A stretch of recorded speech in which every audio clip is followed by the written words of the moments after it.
ಶ್ರೀಗುರುಭ್ಯೋ ನಮಃ. ಹರಿ ಓಂ.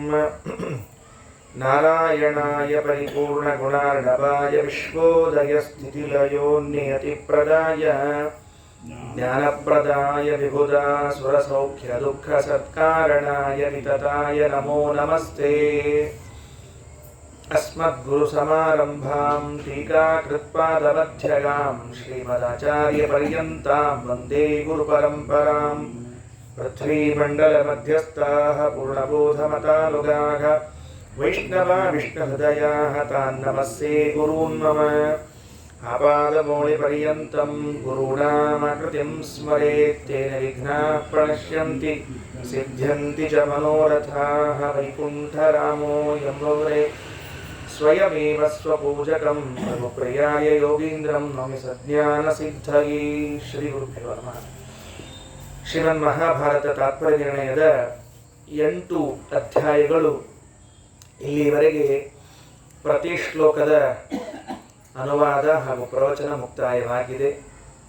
ಈ ಬಾರಿ 9ನೇ ಅಧ್ಯಾಯ ಪ್ರಾರಂಭವಾಗ್ತಾ ಇದೆ.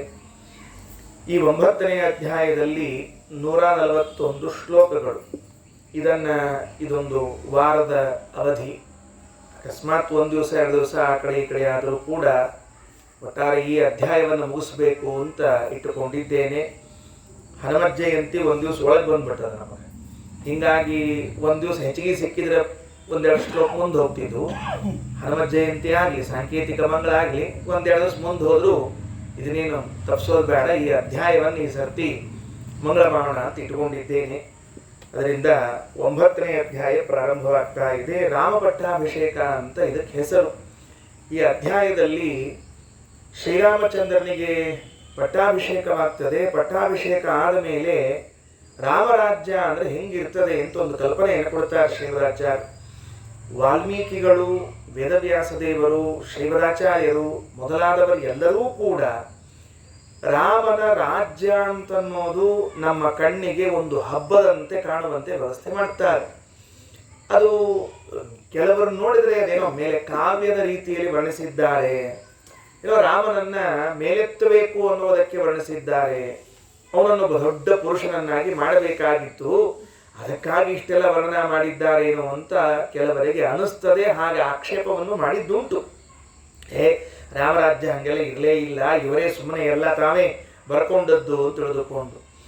ಯಾರಿಗೆ ರಾಜನೀತಿ ಧರ್ಮಶಾಸ್ತ್ರಗಳು ಮೇಳನಗೊಂಡಾಗ, ಒಬ್ಬ ರಾಜ ಹೆಂಗಿರಬೇಕು ಹಂಗಿದ್ದಾಗ ರಾಜ್ಯದ ವ್ಯವಸ್ಥೆ ಹೇಗಿರ್ತದೆ ಎನ್ನುವ ಸೂತ್ರದ ಜ್ಞಾನವೇ ಇಲ್ಲ, ಅವರ ಮುಂದೆ ನೀವೇನು ಹೇಳಿದ್ರು ಹೀಗೆ ಇರ್ತದೆ.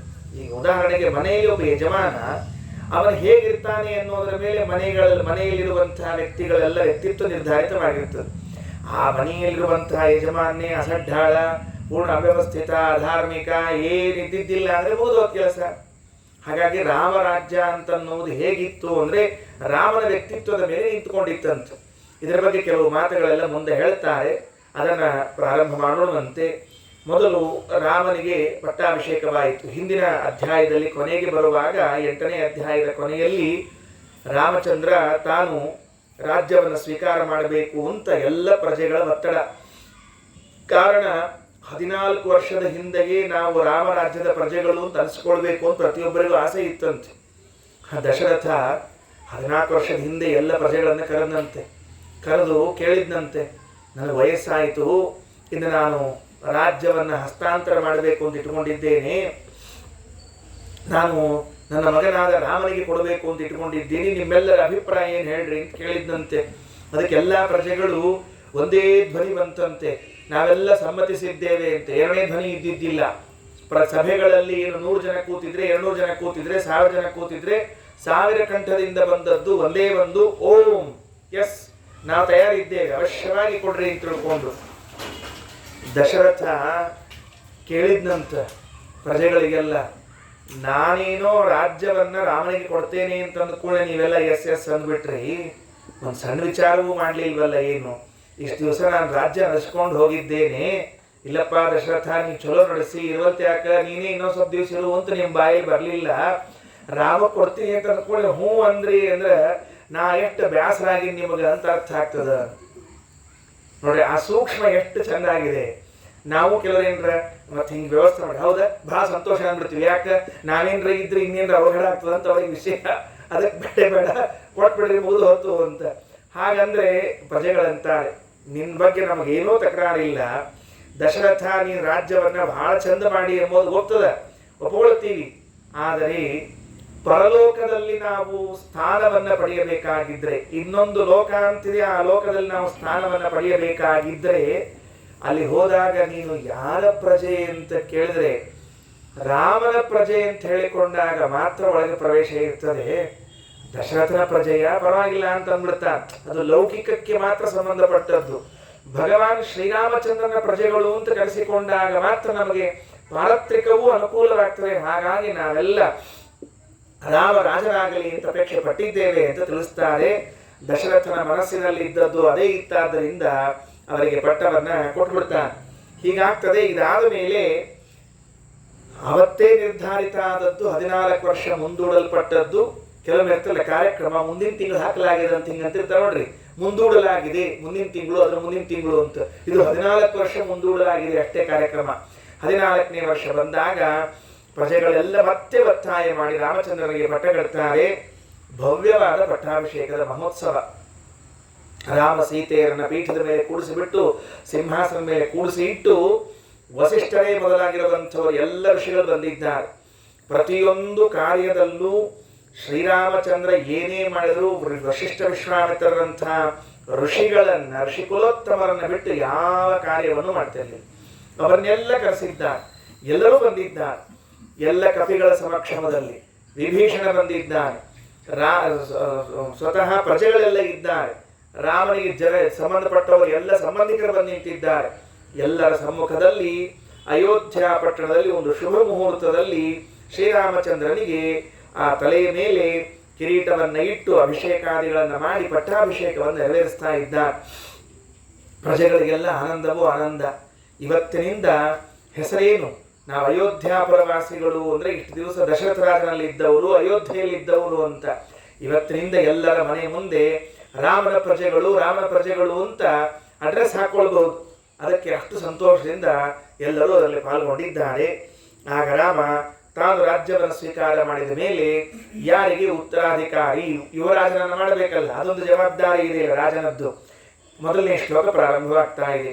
ಅಥಾಪ್ತ ರಾಜ್ಯೋ ಭಗವಾನ್ ಸ ಲಕ್ಷ್ಮಣಂ ಜಗಾದ ರಾಜ ತರುಣೋ ಭವಾಶು ಇತೀರಿತಸ್ತ್ವಾಹ ಸ ಲಕ್ಷ್ಮಣೋ ಗುರುಂ ಭವತ್ಪದಾಬ್ಜಾನ್ನ ಪರಂ ವೃಣೋಮ್ಯಹಂ.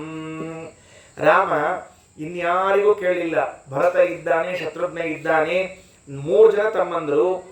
ಯುವರಾಜನಾಗಬೇಕು ಅಂತ ಕೇಳಿದ್ದು ಮೊದಲಿಗೆ ಲಕ್ಷ್ಮಣನಿಗೆ. ಏವಾ ಏನಣ್ಣ ನೋಡು, ನಾನಂತೂ ರಾಜ್ಯವನ್ನು ಸ್ವೀಕಾರ ಮಾಡಿಬಿಟ್ಟಿದ್ದೇನೆ. ಅಥ ಆಪ್ತ ರಾಜ್ಯ ಭಗವಾನ್, ರಾಜ್ಯವನ್ನ ಹೊಂದಿದ ಪರಮಾತ್ಮ ಯಾರ್ಯಾರು ಬಂದಿದ್ರು ಅವರಿಗೆಲ್ಲ ಪಟ್ಟಾಭಿಷೇಕದ ಸಮಯದಲ್ಲಿ ಬೇರೆ ಬೇರೆ ಪದಾರ್ಥಗಳನ್ನು ಕೊಟ್ಟು ಬಿಟ್ಟಿದ್ದಾನೆ. ಹನುಮಂತನಿಗೆ ಕಂಠದ ಹಾರವನ್ನು ಕೊಟ್ಟಿದ್ದಾನೆ, ಮತ್ತೊಬ್ಬರಿಗೆ ಮತ್ತೊಂದು ಕೊಟ್ಟಿದ್ದಾನೆ, ಜಾಂಬುವಂತನಿಗೆ ಕೊಟ್ಟಿದ್ದಾನೆ. ಕೆಲವರಿಗೆ ವಸ್ತ್ರಗಳು, ಕೆಲವರಿಗೆ ಆಭರಣಗಳು, ಕೆಲವರಿಗೆ ಮರಗಳು, ಏನ್ ಬೇಕೆಲ್ಲ ಕೊಟ್ಟಾದ ಮೇಲೆ ಲಕ್ಷ್ಮಣನನ್ನ ಕರೆದು ಜಗಾದ ರಾಜ ತರುಣೋ ಭವಾಶು, ತರುಣೋ ರಾಜ ಭವ, ತರುಣ ರಾಜ ಅಂದ್ರೆ ಯುವರಾಜ, ನೀನು ಯುವರಾಜನಾಗು ಅಂತ ಲಕ್ಷ್ಮಣನಿಗೆ ಆಫರ್ ಮಾಡಿದ್ದಾನೆ. ನೋಡ್ರಿ, 14 ವರ್ಷ ರಾಮನ ಜೊತೆಗೆ ಕಾಡುಗಳಲ್ಲಿ ಅಡ್ಡಾಡಿದ್ದಾನೆ. ಒಂದು ದಿವಸ ಮನೆ ಕಡೆಗೆ ತಿರುಗಿ ನೋಡಿಲ್ಲ ಮನುಷ್ಯ. ಲಗ್ನ ಆಗ್ಯದ, ಹೆಂಡತಿ ಇದ್ದಾಳ, ತನಗೆ ತಾಯಿ ಇದ್ದಾಳ. ರಾಮನ ಅಮ್ಮೇನು ಸ್ವಂತ ಅಮ್ಮಲ್ಲ, ಇವರೆಲ್ಲ ಸೌತಿ ಮಕ್ಕಳು. ಆ ಲೆಕ್ಕದ ನೋಡಿದ ಮಲತಾಯಿಂದ್ರ ಮಕ್ಕಳು. ಆದ್ರೂ ಸಹಿತೇಕ ಲಕ್ಷ್ಮಣ ಸುಮಿತ್ರಾದೇವಿ ನನಗೆ ಹೆಂಗೆ ತಾಯಿಯೋ ಹಂಗೆ ಕೌಸಲ್ಯಾದೇವಿಯೂ ನನ್ನ ತಾಯಿ. ಆದ್ದರಿಂದ ಅವಳ ದುಃಖ, ಅವಳ ಮಗನಿಗೆ ಏನು ದುಃಖ ಬರ್ತದೋ ಅಥವಾ ಅವನ ಕಷ್ಟ ಬರ್ತದೋ ನನಗೂ ಬರಲಿ ಇಟ್ಟುಕೊಂಡೇ ಜೊತೆಗೆ ಹೋಗಿದ್ದಾನೆ. ಕಾಡಿನಲ್ಲೆಲ್ಲ ಸಂಚಾರ ಮಾಡಿ ಬಂದವನಿಗೆ, ಇಷ್ಟೆಲ್ಲ ಇದ್ದವನಿಗೆ ತಗೋ ನಿನಗೇನು ಕೊಡ್ತೀನಿ, ಯುವರಾಜನಾಗು ಅಂತ ತಿಳಿದುಕೊಂಡು ಹೇಳಿದ್ರಂತ. ಏನನ್ಬೇಕು ಲಕ್ಷ್ಮಣ ಯುವರಾಜನಾಗು ಅಂತ ತಿಳ್ಕೊಂಡಂದ್ರೆ, ಇತೀರಿತಸ್ತ್ವಾಹ ಸ ಲಕ್ಷ್ಮಣೋ ಗುರುಂ ಸಹ ಲಕ್ಷ್ಮಣ ಗುರುಂ ಆಹ. ಅಣ್ಣನಿಗೆ ಹೇಳ್ತಾನೆ, ಭವತ್ಪದಾಬ್ಜಾನ್ನ ಪರಂ ವೃಣೋಮ್ಯಹಂ. ಅಣ್ಣ, ನನಗೆ ನಿನ್ನ ಪಾದ ಸೇವೆಯನ್ನ ಬಿಟ್ರೆ ಇನ್ನೊಂದೇನೇನೂ ಬೇಕಾಗಿಲ್ಲ. ಈ ಯುವರಾಜ ಪದವಿ, ಅಧಿಕಾರ, ಬಂದು ಕೂಡಲೇ ಎದ್ದು ನಿಲ್ಲೋದು, ಎಲ್ಲ ತಲೆ ಬಾಗಿಸೋದು, ಇದು ಯಾವುದು ನನಗೆ ಬೇಡವೇ ಬೇಡ. ಮತ್ತೇನ್ ಬೇಕು, ನಿನ್ನ ಪಾದ ಸೇವಾ ಒಂದು ಬೇಕು, ನನಗೇನು ಬೇಡ ಅಂತ ಹೇಳ್ತಾ ಇದ್ದಾರೆ ಅಲ್ರಿ.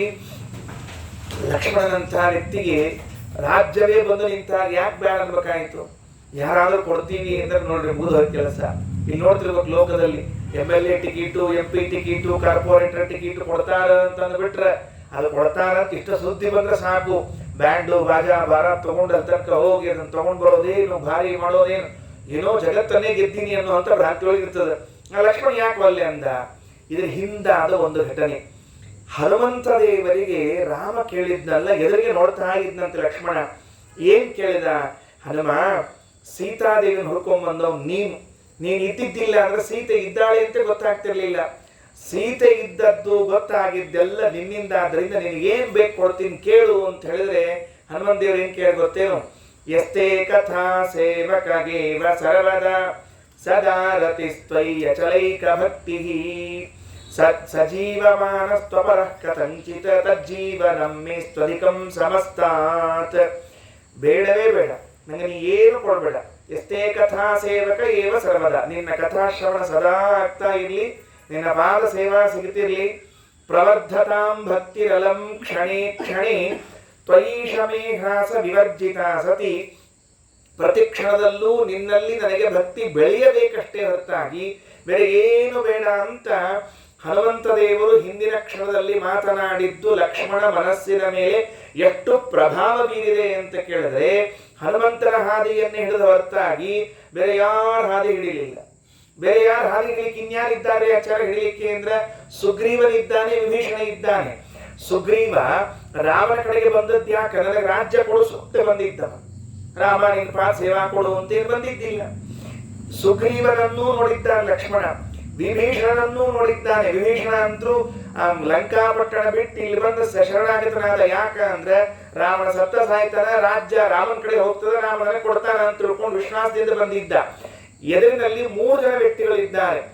ಇಬ್ಬರು ರಾಜ್ಯವನ್ನ ಬಯಸಿದವರು, ಇನ್ನೊಬ್ಬ ಏನನ್ನೂ ಬಯಸದೇ ಇದ್ದವ. ಲಕ್ಷ್ಮಣ ಯಾರ ಆದರ್ಶ ಆದರು? ಹಾಗಾದ್ರೆ ನಮಗೂ ಕೂಡ ರೋಲ್ ಮಾಡಲ್ ಅಂತ ಇರ್ತಾರೆ ನೋಡ್ರಿ ಜೀವನದೊಳಗೆ, ಅವ್ರು ನೋಡಿ ನಾವು ಕಲಿತಿರ್ತೀವಿ. ಹಂಗಾಗಿ ನಾವು ಅರ್ಥ ಮಾಡ್ಕೋಬೇಕ್ರಿ, ನಮ್ಮನ್ನ ನೋಡಿಯೂ ಕೆಲವ್ರು ಕಲಿಯೋರು ಇರ್ತಾರ ಅಂತ ತಿಳ್ಕೊಂಡು. ಬರೀ ನಾವಷ್ಟ ಮಂದಿ ನೋಡಿ ಕಲಿಯೋದಲ್ಲ, ನಮ್ಮನ್ನ ನೋಡಿಯೂ ಕೆಲವ್ರು ಕಲಿತಿರ್ತಾರೆ. ನಾವೇನು ಸ್ವಲ್ಪ ಹುಚ್ಚುಚ್ಚಾರ ಆಡಿದ್ವಿ ಅಂದ್ರೆ ನೋಡಿ ಕಲಿಯೋರು ಹಂಗೆ ಕಲಿತಿರ್ತಾರೆ. ಲಕ್ಷ್ಮಣ ಅಂತ ಸುಗ್ರೀವನಂತೆ ನಂಗೆ ರಾಜ್ಯ ಬೇಡ, ವಿಭೀಷಣಂತೆ ರಾಜ್ಯ ಬೇಡ, ಮತ್ತೇನ್ ಬೇಕು? ಹನುಮಂತನಂತೆ ನಿನ್ನ ಪಾದ ಸೇವೆಯೇ ಬೇಕು. ಇದೇ ಹನುಮನ ಮತವೇ ಹರಿಯ ಮತವು ಅಂತ ಕರೆದದ್ದು.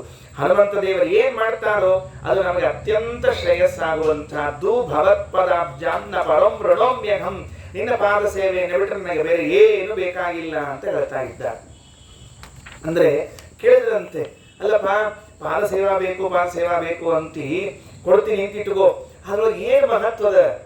ದೇವರು ಲಕ್ಷ್ಮಣನ ಬಾಯಿಂದ ಹೇಳಿಸ್ತಾ ಇದ್ದಾನೆ, ಭಗವಂತನಿಗೆ ಸೇವೆ ಮಾಡುವ ಅವಕಾಶ ದೊರೆತಾಗ ಅದಕ್ಕಿಂತ ಉತ್ತಮವಾದದ್ದು ಇನ್ನೊಂದು ಯಾವುದೋ ಇದೆ ಅಂತ ಭ್ರಾಂತಿಯನ್ನು ಮಾಡಿಕೊಡ್ಬೇಡ್ರಿ, ತಲೆಯಲ್ಲೂ ತಗೊಳ್ಬೇಡ್ರಿ.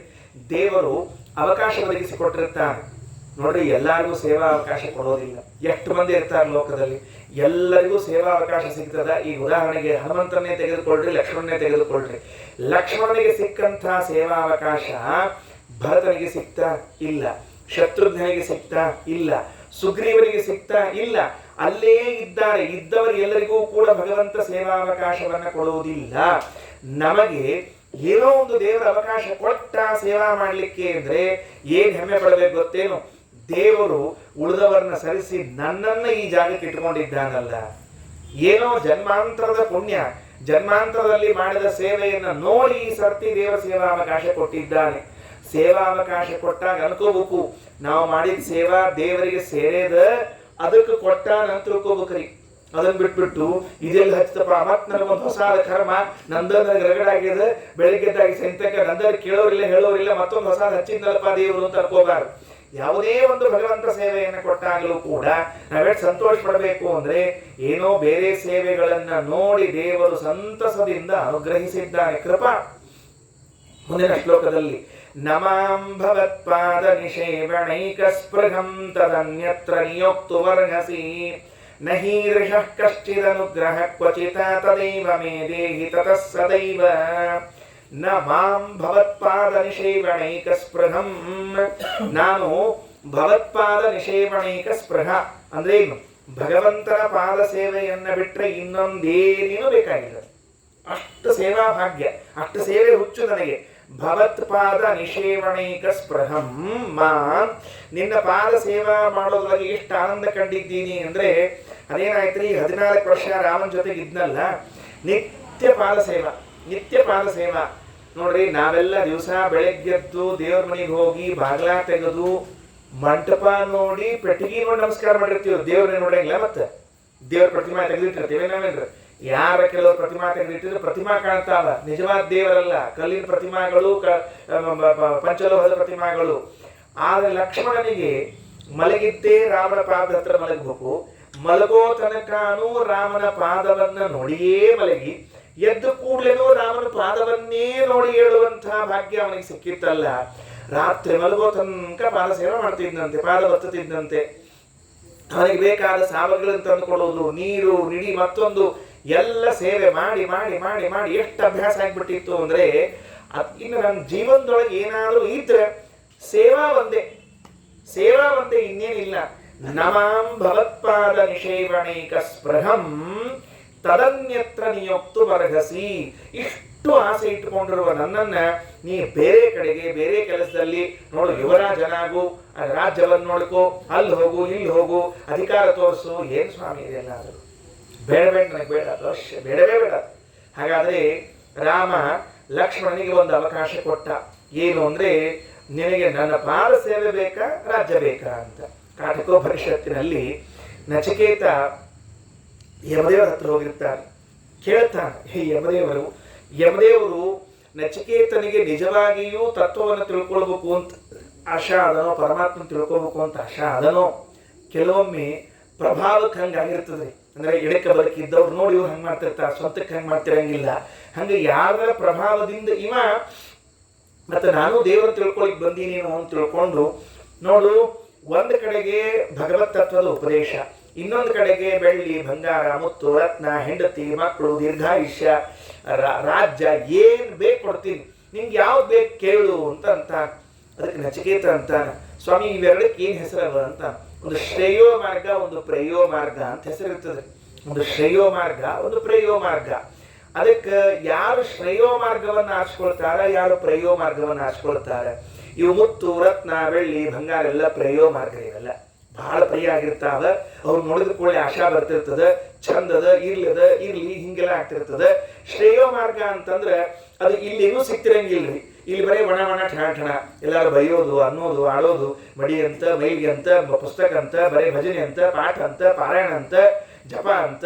ಇದು ನಮ್ಮನ್ನ ಯಾರು ನೋಡ್ಬೇಕು, ಲಗ್ನ ಯಾಕೆ ಮಾಡ್ಕೋಬೇಕಾಗಿತ್ತು ಅಂತ ತಿಳ್ಕೊಂಡು ಹೆಂಡತಿ, ನಮ್ಮನ್ನ ಯಾಕೆ ಕಡಿಬೇಕಾಗಿತ್ತು ಮಕ್ಕಳು, ಎಲ್ಲ ಇವರೇ ಅಂತಿರ್ತಾರೆ. ಅದಕ್ಕೆ ಇದು ಶ್ರೇಯೋ ಮಾರ್ಗದಾಗ ಬರೀ ಬೈಸ್ಕೊಳ್ಳೋ ಮಾರ್ಗ, ಇದು ಪ್ರೇಯೋ ಮಾರ್ಗದಾಗ ಎಲ್ಲರೂ ಹೊಗಳೋ ಮಾರ್ಗ. ಆದ್ರೆ ಇದ್ರೊಳಗೆ ದೇವರು ಸಿಗಂಗಿಲ್ಲ, ಅದ್ರೊಳಗೆ ದೇವರು ಸಿಗ್ತಾನೆ. ಅದಕ್ಕೆ 2 ಮಾರ್ಗಗಳು ಬಂದಿರ್ತಾವಂತ. ನಚಿಕೇತಗೆ ಯಮದೇವರಂತಾರೆ, ಶ್ರೇಯಸಃ ಪ್ರೇಯಸಃ ಶ್ರೇಯೋ ಅಭಿವೃಣೀತೆ ಧೀರಃ. ವಿವೇಕಿಯಾದವ ಪ್ರೇಯೋ ಮಾರ್ಗವನ್ನ ಬಲಿ ಕೊಟ್ಟು ಶ್ರೇಯೋ ಮಾರ್ಗವನ್ನು ಹಿಡ್ಕೊಳ್ತಾನೆ. ಹಾಗಾದ್ರೆ ಅದೇ ಸೂತ್ರ ಲಕ್ಷ್ಮಣನಲ್ಲೂ ಇದ್ದದ್ದು, ಅದೇ ಹನುಮಂತ ದೇವರಲ್ಲಿ ಇದ್ದದ್ದು.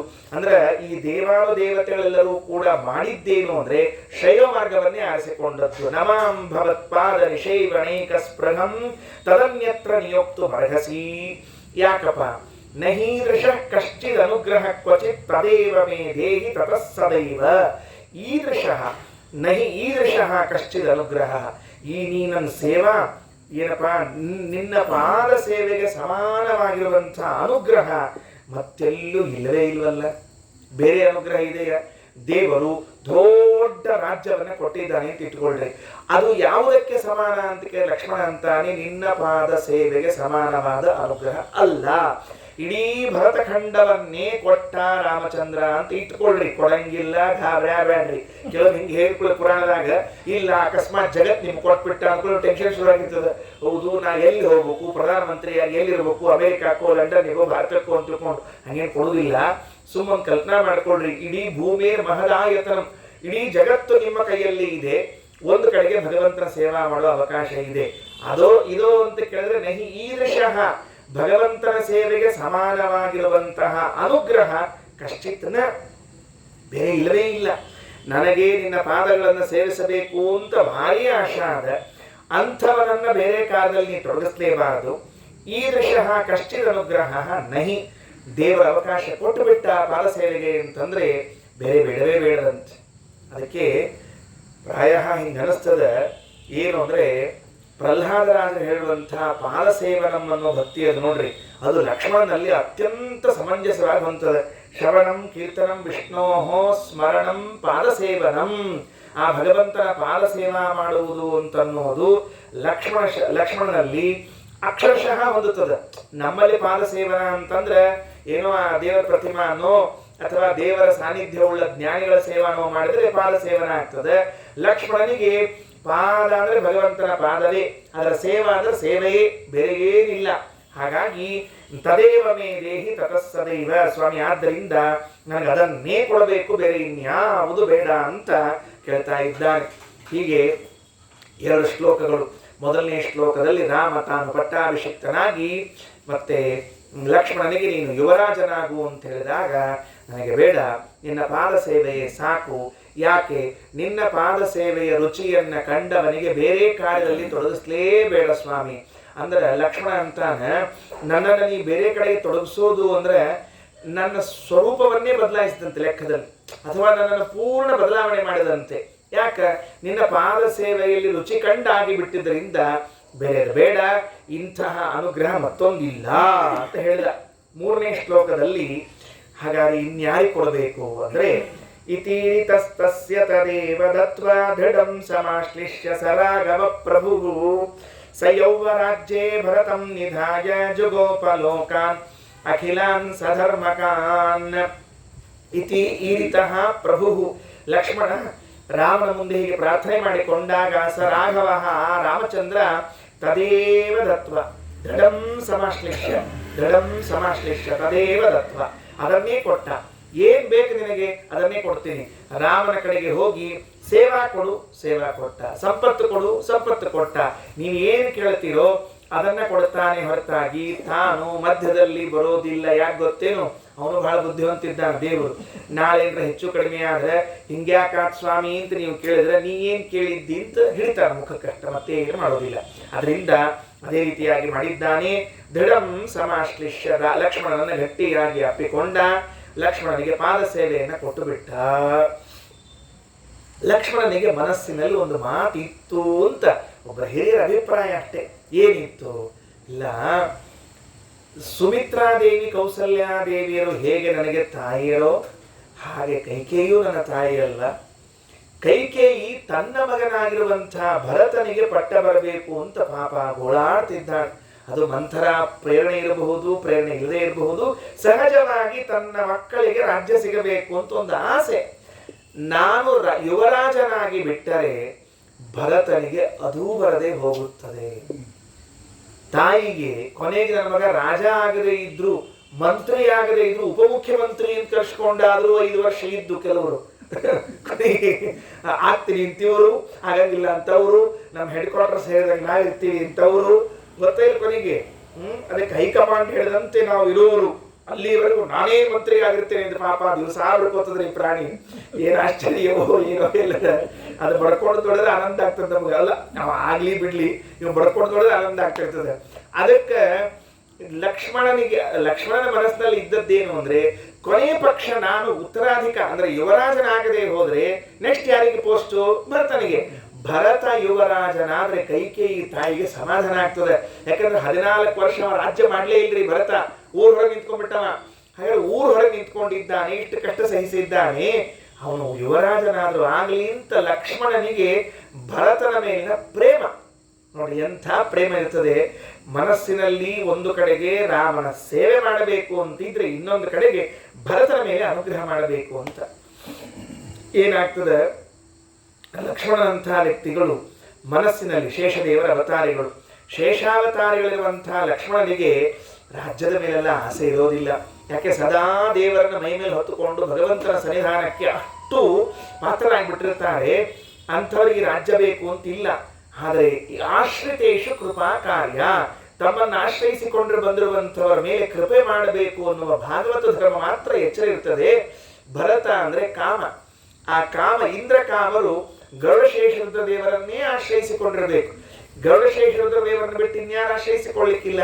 ಹಾಗಾದ್ರೆ ಕಾಮನ ಅವತಾರಿಯಾಗಿರುವಂತಹ ಭರತ ಶೇಷದೇವರನ್ನು ಆಶ್ರಯಿಸಿಕೊಂಡವನಾದ್ದರಿಂದ ಶೇಷದೇವರು ಪರಮಾನುಗ್ರಹ ಮಾಡಿ ಯುವರಾಜ್ಯವನ್ನು ಅವನಿಗೆ ಕೊಟ್ಟು ಬಿಟ್ಟಿದ್ದಾರೆ. ಆಯಿತು. ಸಯೌವ ರಾಜ್ಯೇ ಭರತಂ ನಿಧಾಯ. ರಾಮ ಲಕ್ಷ್ಮಣನ ಇಂಗಿತವನ್ನ ಅರಿತವನಾಗಿ ಕೂಡಲೇ ಭರತನಿಗೆ ಯುವರಾಜನನ್ನಾಗಿ ಪಟ್ಟಾಭಿಷೇಕ ಮಾಡಿದ್ದಾನೆ. ತಾನು ರಾಜನಾದ, ಲಕ್ಷ್ಮಣನಿಗೆ ಸೇವಾ ಸೌಭಾಗ್ಯವನ್ನ ಕೊಟ್ಟ, ಹನುಮಂತನಿಗೆ ಸೇವಾ ಸೌಭಾಗ್ಯವನ್ನ ಕೊಟ್ಟ, ಭರತನಿಗೆ ನೇರವಾಗಿ ಯುವರಾಜನನ್ನಾಗಿ ಮಾಡಿಬಿಟ್ಟ. ಆಗ ಅರ್ಥ ಆಗ್ತದೆ ಯಾಕೆ ಶಾಸ್ತ್ರಗಳಲ್ಲಿ ತಾರತಮ್ಯ ಹೇಳಿತ್ತು ಅಂತ. ಭರತನಿಗೆ ಯುವರಾಜ ಪಟ್ಟಾಭಿಷೇಕ ಮಾಡಿದ್ರೆ ಮಾಡಿಸ್ಕೊಂಡ್ಬಿಟ್ಟ ಭರತ. ಅವನು ಏನು ಅನ್ಲಿಲ್ಲ ಅಂದ್ರೆ ನಾನು ನೀನು ಸೇವಾ ಮಾಡ್ತೀನಿ ಅಂತ ಅನ್ಲಿಲ್ಲ, ನನಗೂ ಒಂದು ಅವಕಾಶ ಕೊಡು ಅಂತ ಅನ್ಲಿಲ್ಲ. ಕಾರಣ ಸಾಧನೆಯಲ್ಲಿ ಲಕ್ಷ್ಮಣನಷ್ಟು ಮೇಲಿನ ಮಟ್ಟವನ್ನ ಮುಟ್ಟಿಲ್ಲ ಭರತ. ಅವನಿಗಿನ್ನೂ ಸಾಧನೆ ಆಗಬೇಕಾಗಿದೆ. ನೋಡ್ರಿ, ತಾರತಮ್ಯ ಹೋದೋ ಇಲ್ಲೋ. ಲಕ್ಷ್ಮಣನಿಗೆ ಕೇಳಿದ ಕೂಡಲೇ ಬೇಡ ಅಂದ ಇನ್ನೊಬ್ಬರಿಗೆ ತ್ಯಾಗಕ್ಕೆ ತಯಾರಾದ, ಭರತನಿಗೆ ಕೊಡ್ತೀನಿ ಅಂತ ಅಂದ್ಕೊಳ್ಳಿ ಸ್ವೀಕಾರ ಮಾಡ್ತಾನೆ. ಕಾರಣ ಸೇವೆಯ ಫಲವನ್ನ ಸ್ವೀಕಾರ ಮಾಡುವ ಜೀವರಾಶಿಗಳು ಲೋಕದಲ್ಲಿ ಇದ್ದಾರೆ. ಎಷ್ಟು ದಿವಸ ಸೇವಾ ಮಾಡಿಯಪ್ಪ, ಇನ್ನು ಫಲ ಉಣ್ಣೋಣ ಅಂತ ಇರ್ತದೆ. ಕೆಲವೆಲ್ಲ ಅಂತಿರ್ತಾರೆ, ಎಷ್ಟು ದಿವಸ ನಾವಂತೂ ಉದ್ಯೋಗಕ್ಕೆ ಹೋಗಿವಿ, ಇನ್ನು ರಿಟೈರ್ಡ್ ಆಗಿವಿ, ಇನ್ನೆಲ್ಲ ಸುಖವಾಗಿರೋಣ ಅಂತ ತಿಳ್ಕೊಂಡು ಹೇಳಿ. ಹಂಗ ಇಷ್ಟು ದಿವಸ ಸುಖವಾಗಿ ಇದ್ದಿದ್ದಿಲ್ಲ ಅಂಬೋದು ಅವರ ಬಾಯಿಗೆ ಒಪ್ಕೊಂಡು ಹಂಗ್ರಿ ಹೇಳಿಕೋಬಾರ್ದು ಅಷ್ಟ. ಇಷ್ಟು ದಿವಸ ಅಂತೂ ಆತು, ಇನ್ನು ರಿಟೈರ್ಡ್ ಆಗಿವಿ, ಸುಖವಾಗಿರೋಣ ಅಂದ್ರೆ ಇಷ್ಟು ದಿವಸ ಕಷ್ಟದಾಗ ಬಿದ್ದೀವಿ ಅಂತ ಅರ್ಥದಕ್ಕೆ. ಅಲ್ಲೂ ಸುಖವಾಗಿದ್ದೀನಿ ಅಂತ ಕಲ್ಪನಾ ಆಗಿದ್ರೆ ಇಲ್ಲೂ ಇರ್ತಿದ್ದವ, ಮತ್ತು ಅಲ್ಲೇ ಕಷ್ಟದಾಗಿದ್ದ ಮೇಲೆ ಮುಂದಂತೂ ಕೇಳಲಿಕ್ಕೆ ಹೋಗಬೇಡ. ಅದಕ್ಕೆ ಹೇಳಿದ್ರು ಸುಖವಾಗಿ ಇರಬೇಕು. ಭರತ ರಾಮ ಕೊಟ್ಟ ಪ್ರಸಾದವನ್ನ ಯುವರಾಜ್ಯ ಪಟ್ಟಾಭಿಷೇಕವನ್ನು ಸ್ವೀಕಾರ ಮಾಡ್ತಾನೆ. ಲಕ್ಷ್ಮಣನಷ್ಟು ಎತ್ತರದವನಲ್ಲ, ತಾನು ಸುಖವನ್ನ ಯುವರಾಜನಾಗಿ ಅನುಭವಿಸುತ್ತಾನೆ ಅಂತಾಯ್ತು. ರಾಮ ರಾಜ್ಯಭಾರವನ್ನು ಮಾಡ್ಲಿಕ್ಕೆ ಶುರು ಮಾಡಿದ. ನೋಡಿ, 3 ಶ್ಲೋಕದಲ್ಲಿ ಎಷ್ಟು ಚಂದಾಗಿ ಶ್ರೀಮದಾಚಾರ್ಯರು ಆ ಇಡೀ ವಾಲ್ಮೀಕಿ ರಾಮಾಯಣದಲ್ಲಿ ಬರುವ, ಬೇರೆ ರಾಮಾಯಣಗಳಲ್ಲಿ ಬರುವಂತಹ ಎಲ್ಲ ಅಂಶವನ್ನು ಸಂಗ್ರಹ ಮಾಡಿಕೊಟ್ರು. ರಾಮ ರಾಜ್ಯವನ್ನು ಪರಿಪಾಲನೆ ಮಾಡಿದ. 4ನೇ ಶ್ಲೋಕದಿಂದ ಮುಂದಿನ 8 ಶ್ಲೋಕಗಳಲ್ಲಿ ರಾಮರಾಜ್ಯ ಹೇಗಿತ್ತು ಅಂತ ತಿಳಿಸ್ಲಿಕ್ಕೆ ಹೊರಟಿದ್ದಾರೆ. ಮೊದಲನೇ ಕಂಡೀಷನ್ ರಾಮಂದು, ನಾನು ರಾಜ್ಯ ಪರಿಪಾಲನೆ ಮಾಡಬೇಕಾಗಿದ್ದರೆ ನನ್ನ ರಾಜ್ಯದಲ್ಲಿ ಇದ್ದವರು ಹೇಗಿರಬೇಕು ಅಂತ. ಕಂಡೀಷನ್ ಅಂದ್ರೆ ಏನು? ಹಿಂಗಿದ್ರು ಅಂತ ಅರ್ಥದಕ್ಕೆ. ಏನು? ಜುಗೋಪಲೋಕಾನ್ ಅಖಿಲಾನ್ ಸಧರ್ಮಕಾನ್. 3ನೇ ಶ್ಲೋಕದ ಕೊನೆಯ ಸಾಲು ಏನಂದ್ರು? ಇತೀರಿತಸ್ತಸ್ಯ ತದೇವ ದತ್ವಾ ದೃಢಂ ಸಮಾಶ್ಲಿಷ್ಯ ಸ ರಾಘವ ಪ್ರಭು ಸ ಯೌವರಾಜ್ಯೇ ಭರತಂ ನಿಧಾಯ ಜುಗೋಪ ಲೋಕಾನ್ ಅಖಿಲಾನ್ ಸಧರ್ಮಕಾನ್. ಸಧರ್ಮಕಾನ್ ಲೋಕಾನ್ ಜುಗೋಪ. ರಾಮ ಪ್ರಜೆಗಳನ್ನು ರಕ್ಷಣೆ ಮಾಡಿದ. ಎಂತಹ ಪ್ರಜೆಗಳನ್ನು ರಕ್ಷಣೆ ಮಾಡಿದ ಅಂತಂದ್ರೆ ಸಧರ್ಮಕಾನ್ ಲೋಕಾನ್, ಧರ್ಮಿಷ್ಠರಾದ ಪ್ರಜೆಗಳನ್ನ ಪಾಲನೆ ಮಾಡಿದ. ಅಂದ್ರೆ ಯಾವ ಯಾವ ಪ್ರಜೆಗಳಿಗೆ ಏನೇನು ಧರ್ಮ ಅಂತ ಇದೆಯೋ ಅವರವರು ಆಯಾ ಧರ್ಮಗಳನ್ನ ಮಾಡ್ತಾ ಇದ್ರೆ ಮಾತ್ರ ರಾಮಚಂದ್ರ ಅವರ ರಕ್ಷಣೆ ಮಾಡ್ತಾರೆ. ಮುಗಿದೋದ್ ಕೆಲಸ. ನಾನಿದ್ದೀನ್ರಿ, ನನ್ನ ಮನಸ್ಸಿಗೆ ಏನು ಧರ್ಮ ಬರ್ತದೋ ಅದನ್ನು ಮಾಡ್ತೀನಿ, ನೀವು ಯಾರು ನನಗೆ ಕೇಳೋರು ಅಂತ ಹೇಳಿದ್ರೆ ರಾಮ ಅಂದ, ನನ್ನ ರಾಜ್ಯದ ಪ್ರಜೆ ಆಗ್ಲಿಕ್ಕೆ ನೀನು ಯೋಗ್ಯನಲ್ಲ, ನಾನು ನಿನ್ನ ರಕ್ಷಣೆಯೂ ಮಾಡೋದಿಲ್ಲ, ನೀನು ನನ್ನ ಪ್ರಜೆ ಆಗ್ಲಿಕ್ಕೆ ಸಾಧ್ಯ ಇಲ್ಲ.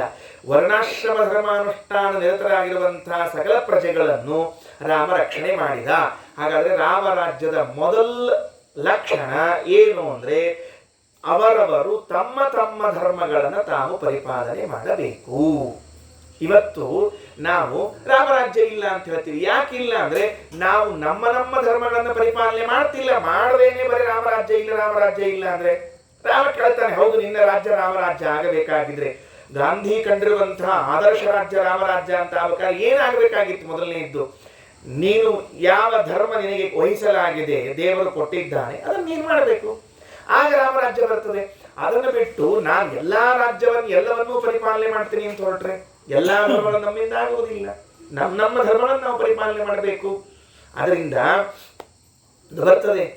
ಭಗವದ್ಗೀತೆಯ ಕೃಷ್ಣ ಹೇಳ್ತಾನೆ, ಸಹ ಯಜ್ಞ ಪ್ರಜಾ ಸೃಷ್ಟ ಪುರೋವಾಚ ಪ್ರಜಾಪತಿ ಅನೇನ ಪ್ರಸವಿಷ್ಯಧ್ವಂ ಏಷವೋಸ್ತಿಷ್ಟ ಕಾಮಧುಕ. ಅರ್ಜುನ, ಏನ್ ಗೊತ್ತೇನು, ನೀನು ಕ್ಷತ್ರಿಯ ಅಲ್ವಾ? ನೀನು ಕ್ಷತ್ರಿಯನಾದ್ರಿಂದ ನಿನ್ನ ಧರ್ಮ ಏನಿದೆಯಲ್ಲ ಅದನ್ನು ನೀನು ಪರಿಪಾಲನೆ ಮಾಡಬೇಕು. ಹಿಂಗೆ ಪ್ರತಿಯೊಬ್ಬರು ಸಮಾಜದಲ್ಲಿ ಇದ್ದವರು ನನ್ನ ಧರ್ಮ ಪರಿಪಾಲನೆ ಮಾಡೋದಿಲ್ಲ, ನಾನು ಧರ್ಮ ಪರಿಪಾಲನೆ ಮಾಡೋದಿಲ್ಲ ಅಂತ ಎಲ್ಲರೂ ಮೈಗಳ್ಳರಾಗಿ ಬಿಟ್ರೆ, ಧರ್ಮದಿಂದ ದೂರ ಓಡಿ ಹೋದರೆ ರಾಜ್ಯ ಹಾಳಾಗಲಿಕ್ಕೆ ಎಷ್ಟು ಹೊತ್ತು ಹಿಡಿತದೆ ಹೇಳೋಣಂತ? ಸಾಧ್ಯವೇ ಇಲ್ಲ, ಬಹಳತ್ತಾಗುವುದೇ ಇಲ್ಲ. ಆಚಾರ್ಯರಂತಾರೆ ಕುರುಭುಂಕ್ಷ ಕರ್ಮ ನಿಜಂ ನಿಯತಂ ಹರಿಪಾದ ವಿನಮ್ರ ಧಿಯಾ ಸತತಂ. ಕುರುಭುಂಕ್ಷ ಕರ್ಮ ನಿಜಂ ನಿಯತಂ. ನಿನ್ನ ಸ್ವರೂಪಕ್ಕೆ ತಕ್ಕಂತಹ ನಿನಗೆ ಯೋಗ್ಯವಾದ ಧರ್ಮವನ್ನ ದೇವರು ಕೊಟ್ಟು ಕಳಿಸಿದ್ದಾನೆ. ನೀನಿವತ್ತು ನೆಗೆದಾಡಬಹುದು, ಅಧಿಕಾರ ಇದೆ, ನಾನು ಹಾಗೆ ಮಾಡ್ತೀನಿ ಹೀಗೆ ಮಾಡ್ತೀನಿ, ನಮ್ಮ ಗೌರ್ಮೆಂಟ್ ಅದ ನಿಮ್ಮ ಗೌರ್ಮೆಂಟ್ ಅದ ಅಂತ ಎಲ್ಲ ಮಾಡಬಹುದು. ಅಂತತೋಗತ್ವ ಆಗೋದೇನು ಗೊತ್ತೇನು? ನಿನ್ನ ಸ್ವರೂಪ ಏನಿದೆಯೋ ಅದಕ್ಕೆ ಯೋಗ್ಯವಾದದ್ದು ಯಾವುದಾಗಿದೆಯೋ ಅದನ್ನೇ ಮಾಡ್ತೀಯ ಹೊರತಾಗಿ ನೀನು ಬೇರೆದನ್ನು ಏನು ಮಾಡೋದಿಲ್ಲ. ಚಾನ್ಸೇ ಇಲ್ಲ. ನೀನು ಏನು ಬೇವಿನಕಾಯಿಗೆ ಸಕ್ಕರೆ ಕಲಸಿ ಹಾಕಿ, ಬೆಲ್ಲ ಕಲಸಿ ಹಾಕಿ, ಜೇನುತುಪ್ಪ ಕಲಸಿ ಹಾಕಿದ್ರು ಆ ಬೇವಿನ ಬೀಜ ಕೊಡುವುದು ಕಹಿ ಹಣ್ಣನ್ನೇ ಹೊರತಾಗಿ ಸಿಹಿ ಹಣ್ಣನ್ನು ಕೊಡುವುದಿಲ್ಲ. ಅಂದ ಮೇಲೆ ನನ್ನ ಸ್ವರೂಪದಲ್ಲಿ ಏನಿದೆಯೋ ಯೋಗ್ಯವಾದದ್ದೇನಿದೆಯೋ ಅದನ್ನೇ ಭಗವಂತ ವಹಿಸಿ ಕಳಿಸಿದ್ದಾನಾದ ಮೇಲೆ ನಾವು ಅದನ್ನೇ ಮಾಡಬೇಕು, ಬೇರೆದಲ್ಲೇ ಇಲ್ಲ. ಕುರುಭುಂಕ್ಷ ಕರ್ಮ ನಿಜಂ ನಿಯತಂ ಹರಿಪಾದ ವಿನಮ್ರ ಧಿಯಾ ಸತತಂ. ಸ್ವಾಮಿ, ನನ್ನ ಯೋಗ್ಯತೆಗೆ ತಕ್ಕಂತಹ ಧರ್ಮವನ್ನು ಕೊಟ್ಟಿದ್ದೀಯ, ನಿನ್ನ ಆಜ್ಞಾ ಅನ್ನೋದಕ್ಕೆ ಇದನ್ನು ಮಾಡ್ತೇನೆ, ಇದು ನಿನಗೆ ಬಿಟ್ಟದ್ದು ಅಂತ ಮಾಡಿದರೆ ಯೋಗ್ಯವಾದ ಫಲಗಳನ್ನು ಉಣ್ಲಿಕ್ಕೆ ಬರ್ತದೆ. ರಾಮರಾಜ್ಯದಲ್ಲಿದ್ದ ಪ್ರಜೆಗಳು ಬ್ರಾಹ್ಮಣ ಕ್ಷತ್ರಿಯ ವೈಶ್ಯ ಶೂದ್ರರೆಂಬುವಂತಹ ಧರ್ಮ ಅವತ್ತೇನಿತ್ತು ಆ ಕಾಲದ್ದು, ಇವತ್ತೂ ಉಂಟು. ಅವತ್ತಿನ ಕಾಲದಲ್ಲಿ ಏನೇನು ಉಂಟು ಅದನ್ನೆಲ್ಲವನ್ನ ತಪ್ಪದೇ ಪರಿಪಾಲನೆ ಮಾಡ್ತಾ ಇದ್ದದ್ದರಿಂದ ಜಗೋಪಲೋಕಾನ್ ಅಖಿಲಾನ್ ಸಧರ್ಮಕಾನ್ ಮುಗೀತು. ರಾಜ್ಯ ಇದು ಮೊದಲನೇ. ಆ ಪ್ರಜೆಗಳು ಹೇಗಿದ್ರು ಅನ್ನೋದಕ್ಕಾಗಿ 4ನೇ ಶ್ಲೋಕದಲ್ಲಿ ಅಕ್ಷರಶಃ ರಾಮರಾಜ್ಯದ ವರ್ಣನೆಯನ್ನು ಪ್ರಾರಂಭ ಮಾಡ್ತಾರೆ. ಪ್ರಶಾಸತೀಶೇ ಪೃಥಿವೀ ಬಭೂವ ವಿರಿಂಚ ಲೋಕಸ್ಯ ಸಮಾ ಗುಣೋನ್ನತೌ ಜನೋಖಿಲೋ ವಿಷ್ಣುಪರೋ ಬಭೂವ ನ ಧರ್ಮಹಾನಿಶ್ಚ ಬಭೂವ ಕಸ್ಯಚಿತ್. ಶ್ರೀಮದಾಚಾರ್ಯರು ಇಷ್ಟು ಶಬ್ದಗಳನ್ನು ಬಳಸಬೇಕಾಗಿದ್ದರೆ, ಹಿಂಗಿತ್ತು ರಾಮರಾಜ್ಯ ಹೀಗಿತ್ತು ಅಂತ ಬಳಸಬೇಕಾಗಿದ್ದರೆ, ಏನೋ ಅವರು ಲೋಕದಲ್ಲಿ ಹಣಕ್ಕಾಗಿ ತಮ್ಮ ಕಾವ್ಯವನ್ನ ಮಾರಿಕೊಳ್ಳುವ ಕವಿಗಳಲ್ಲ. ಯಾರೋ ರಾಜರನ್ನ ಮೆಚ್ಚಿಸಿ ಆಸ್ಥಾನ ವಿದ್ವಾಂಸರಾಗಬೇಕಾದ ತರಾತುರಿ ಹರಕತ್ತಿಲ್ಲ ಅವರಿಗೆ. ನೀವೇನಂತೀರೋ ನಾನು ಹೀಗೆ ಬರೆದ್ರೆ ಅಂತನ್ನುವ ಭಯವಿಲ್ಲ. ಏನ್ರಿ ಹಿಂಗ್ ಬರೀತಾರೆ ನಿಮ್ಮ ಆಚಾರ್ಯರು ಅಂತ ತಿಳ್ಕೊಂಡು, ಯಾರೇ ಮಧ್ವಾಚಾರ್ಯ ಹಿಂಗ್ಯಾಕೆ ಬರದೆ ಅಂತೀಯ ಕೇಳುವ ಭಯವಿಲ್ಲ, ತರಾತುರಿ ಇಲ್ಲ. ವಸ್ತುಸ್ಥಿತಿಯನ್ನ ವಾಸ್ತವಿಕವಾಗಿ ನಿರೂಪಣೆ ಮಾಡುವಂತಹ ಮಹಾ ಸಾಮರ್ಥ್ಯ ಆಚಾರ್ಯ ಇದ್ದದರಿಂದ ಸ್ಪಷ್ಟವಾಗಿ ಬರೀತಾರೆ. ಪ್ರಶಾಸತೀಶೇ ಪೃಥಿವೀ ಬಭೂವ. ರಾಮ ರಾಜ್ಯ ಮಾಡ್ತಾ ಇರುವಾಗ ಈಶೇ ಪ್ರಶಾಸತಿ ಸತಿ, ರಾಮ ರಾಜ್ಯ ಮಾಡ್ತಾ ಇರುವಾಗ ಪೃಥಿವೀ, ಈ ಪೃಥಿವಿಯು ಗುಣೋನ್ನತವು ವಿರಿಂಚ ಲೋಕಸ್ಯ ಸಮಾ ಬಭೂವ, ಚತುರ್ಮುಖ ಬ್ರಹ್ಮದೇವರ ಲೋಕಕ್ಕೆ ಸಮಾನವಾಯಿತಂತೆ. ಯಾವುದು? ಪೃಥಿವೀ. ವಿಚಾರ ಮಾಡ್ರಿ, ಎಷ್ಟು ಅಂತರ. ನಾವು ತಿಳ್ಕೊಂಡದ್ದು ಭೂಮಿಯಾಗಿರಲಿಲ್ಲ, ಭೂಮಿ ಬ್ರಹ್ಮಲೋಕಕ್ಕೆ ಸಮಾನವಾಗಿತ್ತಂತೆ. ಪೃಥಿವಿ, ಸಮಗ್ರವಾದ ಪೃಥಿವಿ ಬ್ರಹ್ಮಲೋಕ. ನಾವು ಇಲ್ಲೇನಾದ್ರೂ ಇದ್ರೆ ಇದನ್ನು ನರಕವನ್ನೇ ಮಾಡಿ ಹಾಕ್ತೀವಿ. ನೆನಪಿಟ್ಕೊಳ್ರಿ, ಪೃಥ್ವಿಯನ್ನು ನಮ್ಮ ಕೈಯಾಗಿ ಏನಾರ ಕೊಟ್ಟರೆ ಇದನ್ನು ಆಳ್ಲಿಕ್ಕೆ ಫಸ್ಟ್ ಕ್ಲಾಸ್ ನರಕವನ್ನೇ ಮಾಡ್ತೀವಿ, ಬೇರೆ ಇನ್ನೇನಿಲ್ಲ. ಸ್ವರ್ಗವೂ ಮಾಡ್ಲಿಕ್ಕೆ ಸಾಧ್ಯ ಇಲ್ಲ. ಯಾರೋ ಒಬ್ರು ಕೇಳಿಕತ್ತಿದ್ರಂತ, ಎಲ್ಲರನ್ನ ಕರೆದು ಸ್ವಲ್ಪ ದೊಡ್ಡ ಯೋಗ್ಯತೆ ಇದ್ದ ದೇವತಾ ಇದ್ದಂತೆ ಕೇಳ್ತಾ ಇದ್ದಂತ ಪ್ರಜೆಗಳನ್ನೆಲ್ಲ, ನೀವೆಲ್ಲರೂ ಇಲ್ಲಿದ್ದಿಲ್ಲ, ಯಾರ್ಯಾರು ಸ್ವರ್ಗಕ್ಕೆ ಬರಬೇಕು ಅಂತ ಇಟ್ಕೊಂಡಿರಿ ಹೇಳ್ರಿ ಅಂತ ಕೇಳಿದ್ದಂತೆ. ಆ ಸಭೆಯಲ್ಲಿ ಕೂತ ಪ್ರಜೆಗಳೆಲ್ಲ ಕೈ ಎತ್ತಿರಂತೆ, ನಾವು ಸ್ವರ್ಗಕ್ಕೆ ಬರಬೇಕು ಅನ್ಕೊಂಡು. ಮುಂದೊಬ್ಬನು ಕೂತಿದ್ದಂತೆ, ಸುಮ್ಮನೆ ಕೂತಿದ್ದಂತೆ ಕೈ ಕಟ್ಕೊಂಡು. ಎಲ್ಲರೂ ಕೇಳಿದಂತೆ, ಯಾಕಪ್ಪ ನೀನು ಎಲ್ಲರೂ ಸ್ವರ್ಗಕ್ಕೆ ಬರಬೇಕು ಅಂತ ಇದ್ದಾರೆ, ನೀನ್ಯಾಕೆ ಕೈ ಕಟ್ಕೊಂಡು ಕೂತಿ, ಬರಂಗಿಲ್ಲ ನೀನು, ಕೈ ಎತ್ತಿಲ್ಲಲ್ಲ ಅಂತ ಕೇಳಿದ್ದಂತೆ. ಆಗ ವ್ಯಕ್ತಿ ಕೊಟ್ಟು ಉತ್ತರ ಚೆನ್ನಾಗಿತ್ತಂತೆ, ಸ್ವಾಮಿ ಇವರೆಲ್ಲ ಸ್ವರ್ಗಕ್ಕೆ ಹೋದ್ಮೇಲೆ ಇದೇ ಸ್ವರ್ಗ ಆಗಿಬಿಡ್ತದೆ, ಆದ್ದರಿಂದ ನಾನು ಎಲ್ಲೂ ಬರಬೇಕು ಅಂತ ವಿಷಯ ಇಟ್ಕೊಂಡಿಲ್ಲ. ಇವರೆಲ್ಲ ಇಲ್ಲಿಂದ ಸ್ವರ್ಗಕ್ಕೆ ಹೋದರೆ ಈ ಭೂಮಿಯೇ ಸ್ವರ್ಗ, ಮತ್ತೆಲ್ಲ ಬೇರೆ ಕಡೆಗೆ ಹೋಗ್ಬೇಕಾದ್ರಿಂದ ನಾನು ಬರ್ಲಿಕ್ಕೆ ತಯಾರಿಲ್ಲ, ಇವ್ರು ಕರ್ಕೊಂಡು ಹೋಗು ಅಂತ ಹೇಳಿದ್ದಂತೆ. ಹಾಗಾದರೆ ನಾವು ಭೂಮಿಯಲ್ಲಿ ಇದ್ದು ಇದನ್ನು ನರಕ ಮಾಡಿ ಹಾಕಿದ್ದೇವೆ ಹೊರತಾಗಿ ಬೇರೆದಿಲ್ಲ. ಸ್ವರ್ಗ ಮಾಡಲಿಕ್ಕೆ, ನಂದನವನ ಮಾಡಲಿಕ್ಕೆ, ಮೋಕ್ಷ ಮಾಡಲಿಕ್ಕೆ ಅವಕಾಶ ಇದ್ದ ಈ ಭೂಮಿಯನ್ನ ನರಕವನ್ನಾಗಿ, ಪಾತಾಳವನ್ನಾಗಿ, ಅನಂತಮಸ್ಸನ್ನಾಗಿ ಮಾಡಲಿಕ್ಕೆ ತಯಾರಾಗಿರುವಂತಹ ವ್ಯಕ್ತಿಗಳು ಈ ಲೋಕದಲ್ಲಿ ಇದ್ದವರು. ಆದರೆ ರಾಮ ರಾಜ್ಯವನ್ನ ಆಳ್ತಾ ಇರುವಾಗ ಇಡೀ ರಾಮ ರಾಜ್ಯ, ಅಯೋಧ್ಯೆ, ಪೃಥ್ವಿ ಎಲ್ಲವೂ ವಿರಿಂಚ ಲೋಕಸ್ಯ, ಬ್ರಹ್ಮದೇವರ ಲೋಕಕ್ಕೆ ಸಮಾನವಾಗಿತ್ತಂತೆ. ಏನು ಹಾಗಾದ್ರೆ? ಬ್ರಹ್ಮದೇವರ ಲೋಕ ಅಭಿನವ ಬ್ರಹ್ಮದೇವರ ಲೋಕ ಆಗಿತ್ತು ಈ ಪೃಥ್ವಿ. ಅಂದ್ರೆ ಬ್ರಹ್ಮದೇವರ ಲೋಕದಲ್ಲಿ ಎಂದೂ ಕೂಡ ದುಷ್ಟತನ, ಕೆಟ್ಟತನ, ಮೋಸ, ವಂಚನೆ ಪ್ರಜೆಗಳು ಪರಸ್ಪರ ಕಲಹಗಳು ಯಾವ್ದ್ಯಾವುದು ಇಲ್ಲಿ. ಹಾಗೆ ರಾಮ ಇದ್ದಾಗಲೂ ಕೂಡ ಯಾವ್ದ್ಯಾವುದು ಇದ್ದಿದ್ದಿಲ್ಲ. ಮುಂದಿನ ಶ್ಲೋಕಗಳಲ್ಲಿ ಯಾವ ಯಾವ ಗುಣಗಳನ್ನು ಹೇಳ್ತಿದ್ದಾರಲ್ಲ ಇದೆಲ್ಲವೂ ವಿರಿಂಚ ಲೋಕದಲ್ಲಿ ಇರುವಂತಹದ್ದು ತತ್ ಸಮಾನವಾಗಿ ಮಾಡಿದ್ದಾನೆ ರಾಮಚಂದ್ರ. ಅಂದ್ರೆ ಅವನ ವ್ಯಕ್ತಿತ್ವ ಎಂಥದ್ದು ಅಂತ ಅರ್ಥ ಆಗ್ತದೆ. ಜನೋಖಿಲೋ ವಿಷ್ಣು ಪರೋ ಬಭೂವ. ಆ ಪೃಥ್ವಿಯಲ್ಲಿ ಇದ್ದ ರಾಮನ ಕಾಲದಲ್ಲಿನ ಪ್ರಜೆಗಳು ವಿಷ್ಣು ಪರಹ, ವಿಷ್ಣು ಪರಹ ಸರ್ವೋತ್ತಮ ಏಷಾಂತೆ. ವಿಷ್ಣು ಪರಹ ಎಲ್ಲಾ ಜನರು ಯಾರ್ಯಾರಿದ್ರು ಅವರೆಲ್ಲರೂ ಕೂಡ ಭಗವಂತನನ್ನ ನೀನೇ ಸರ್ವೋತ್ತಮನಾದವನು ಸ್ವಾಮಿ, ರಾಮಚಂದ್ರ ಸರ್ವೋತ್ತಮ, ಎಲ್ಲರಿಗಿಂತಲೂ ಉತ್ತಮ, ವಿಷ್ಣು ಸರ್ವೋತ್ತಮನಾದವನು ಅಂತ ಅನ್ನುವುದನ್ನ ಗಟ್ಟಿಯಾಗಿ ನಂಬಿಕೊಳ್ಳದೆ ನೆನಪಿಟ್ಟುಕೊಳ್ರಿ. ಯಾರೂ ಕೂಡ ಒಬ್ರಿಗೆ ಹೋಗಿ ಮತ್ತೆ ನಿಮ್ಮನೆ ಏನು ಪೂಜೆ ಮಾಡ್ತೀರಿ, ದೇವ್ರ ಸರ್ವೋತ್ತಮ ಹೋದೋ ಇಲ್ಲೋ, ಬೇರೆಯವರಿದ್ದಾರೆ ಇನ್ನೂ ಕನ್ಫ್ಯೂಸ್ ಆಗಿರಿನು, ಏನು ಕನ್ಫ್ಯೂಸ್ ಇಲ್ಲ, ಫ್ಯೂಸ್ ಇಲ್ಲ, ಏನೇನೇನೇ ಸಮಸ್ಯೆ ಇಲ್ಲ. ಫಸ್ಟ್ ಕ್ಲಾಸ್ ಆಗಿ ಪ್ರತಿಯೊಬ್ಬರೂ ಕೂಡ ರಾಮಚಂದ್ರನ ಸರ್ವೋತ್ತಮತ್ವವನ್ನು ವಿಷ್ಣು ಸರ್ವೋತ್ತಮತ್ವವನ್ನು ತಿಳಿದುಕೊಂಡೇ ವಾಸ ಮಾಡ್ತಾ ಇದ್ರು.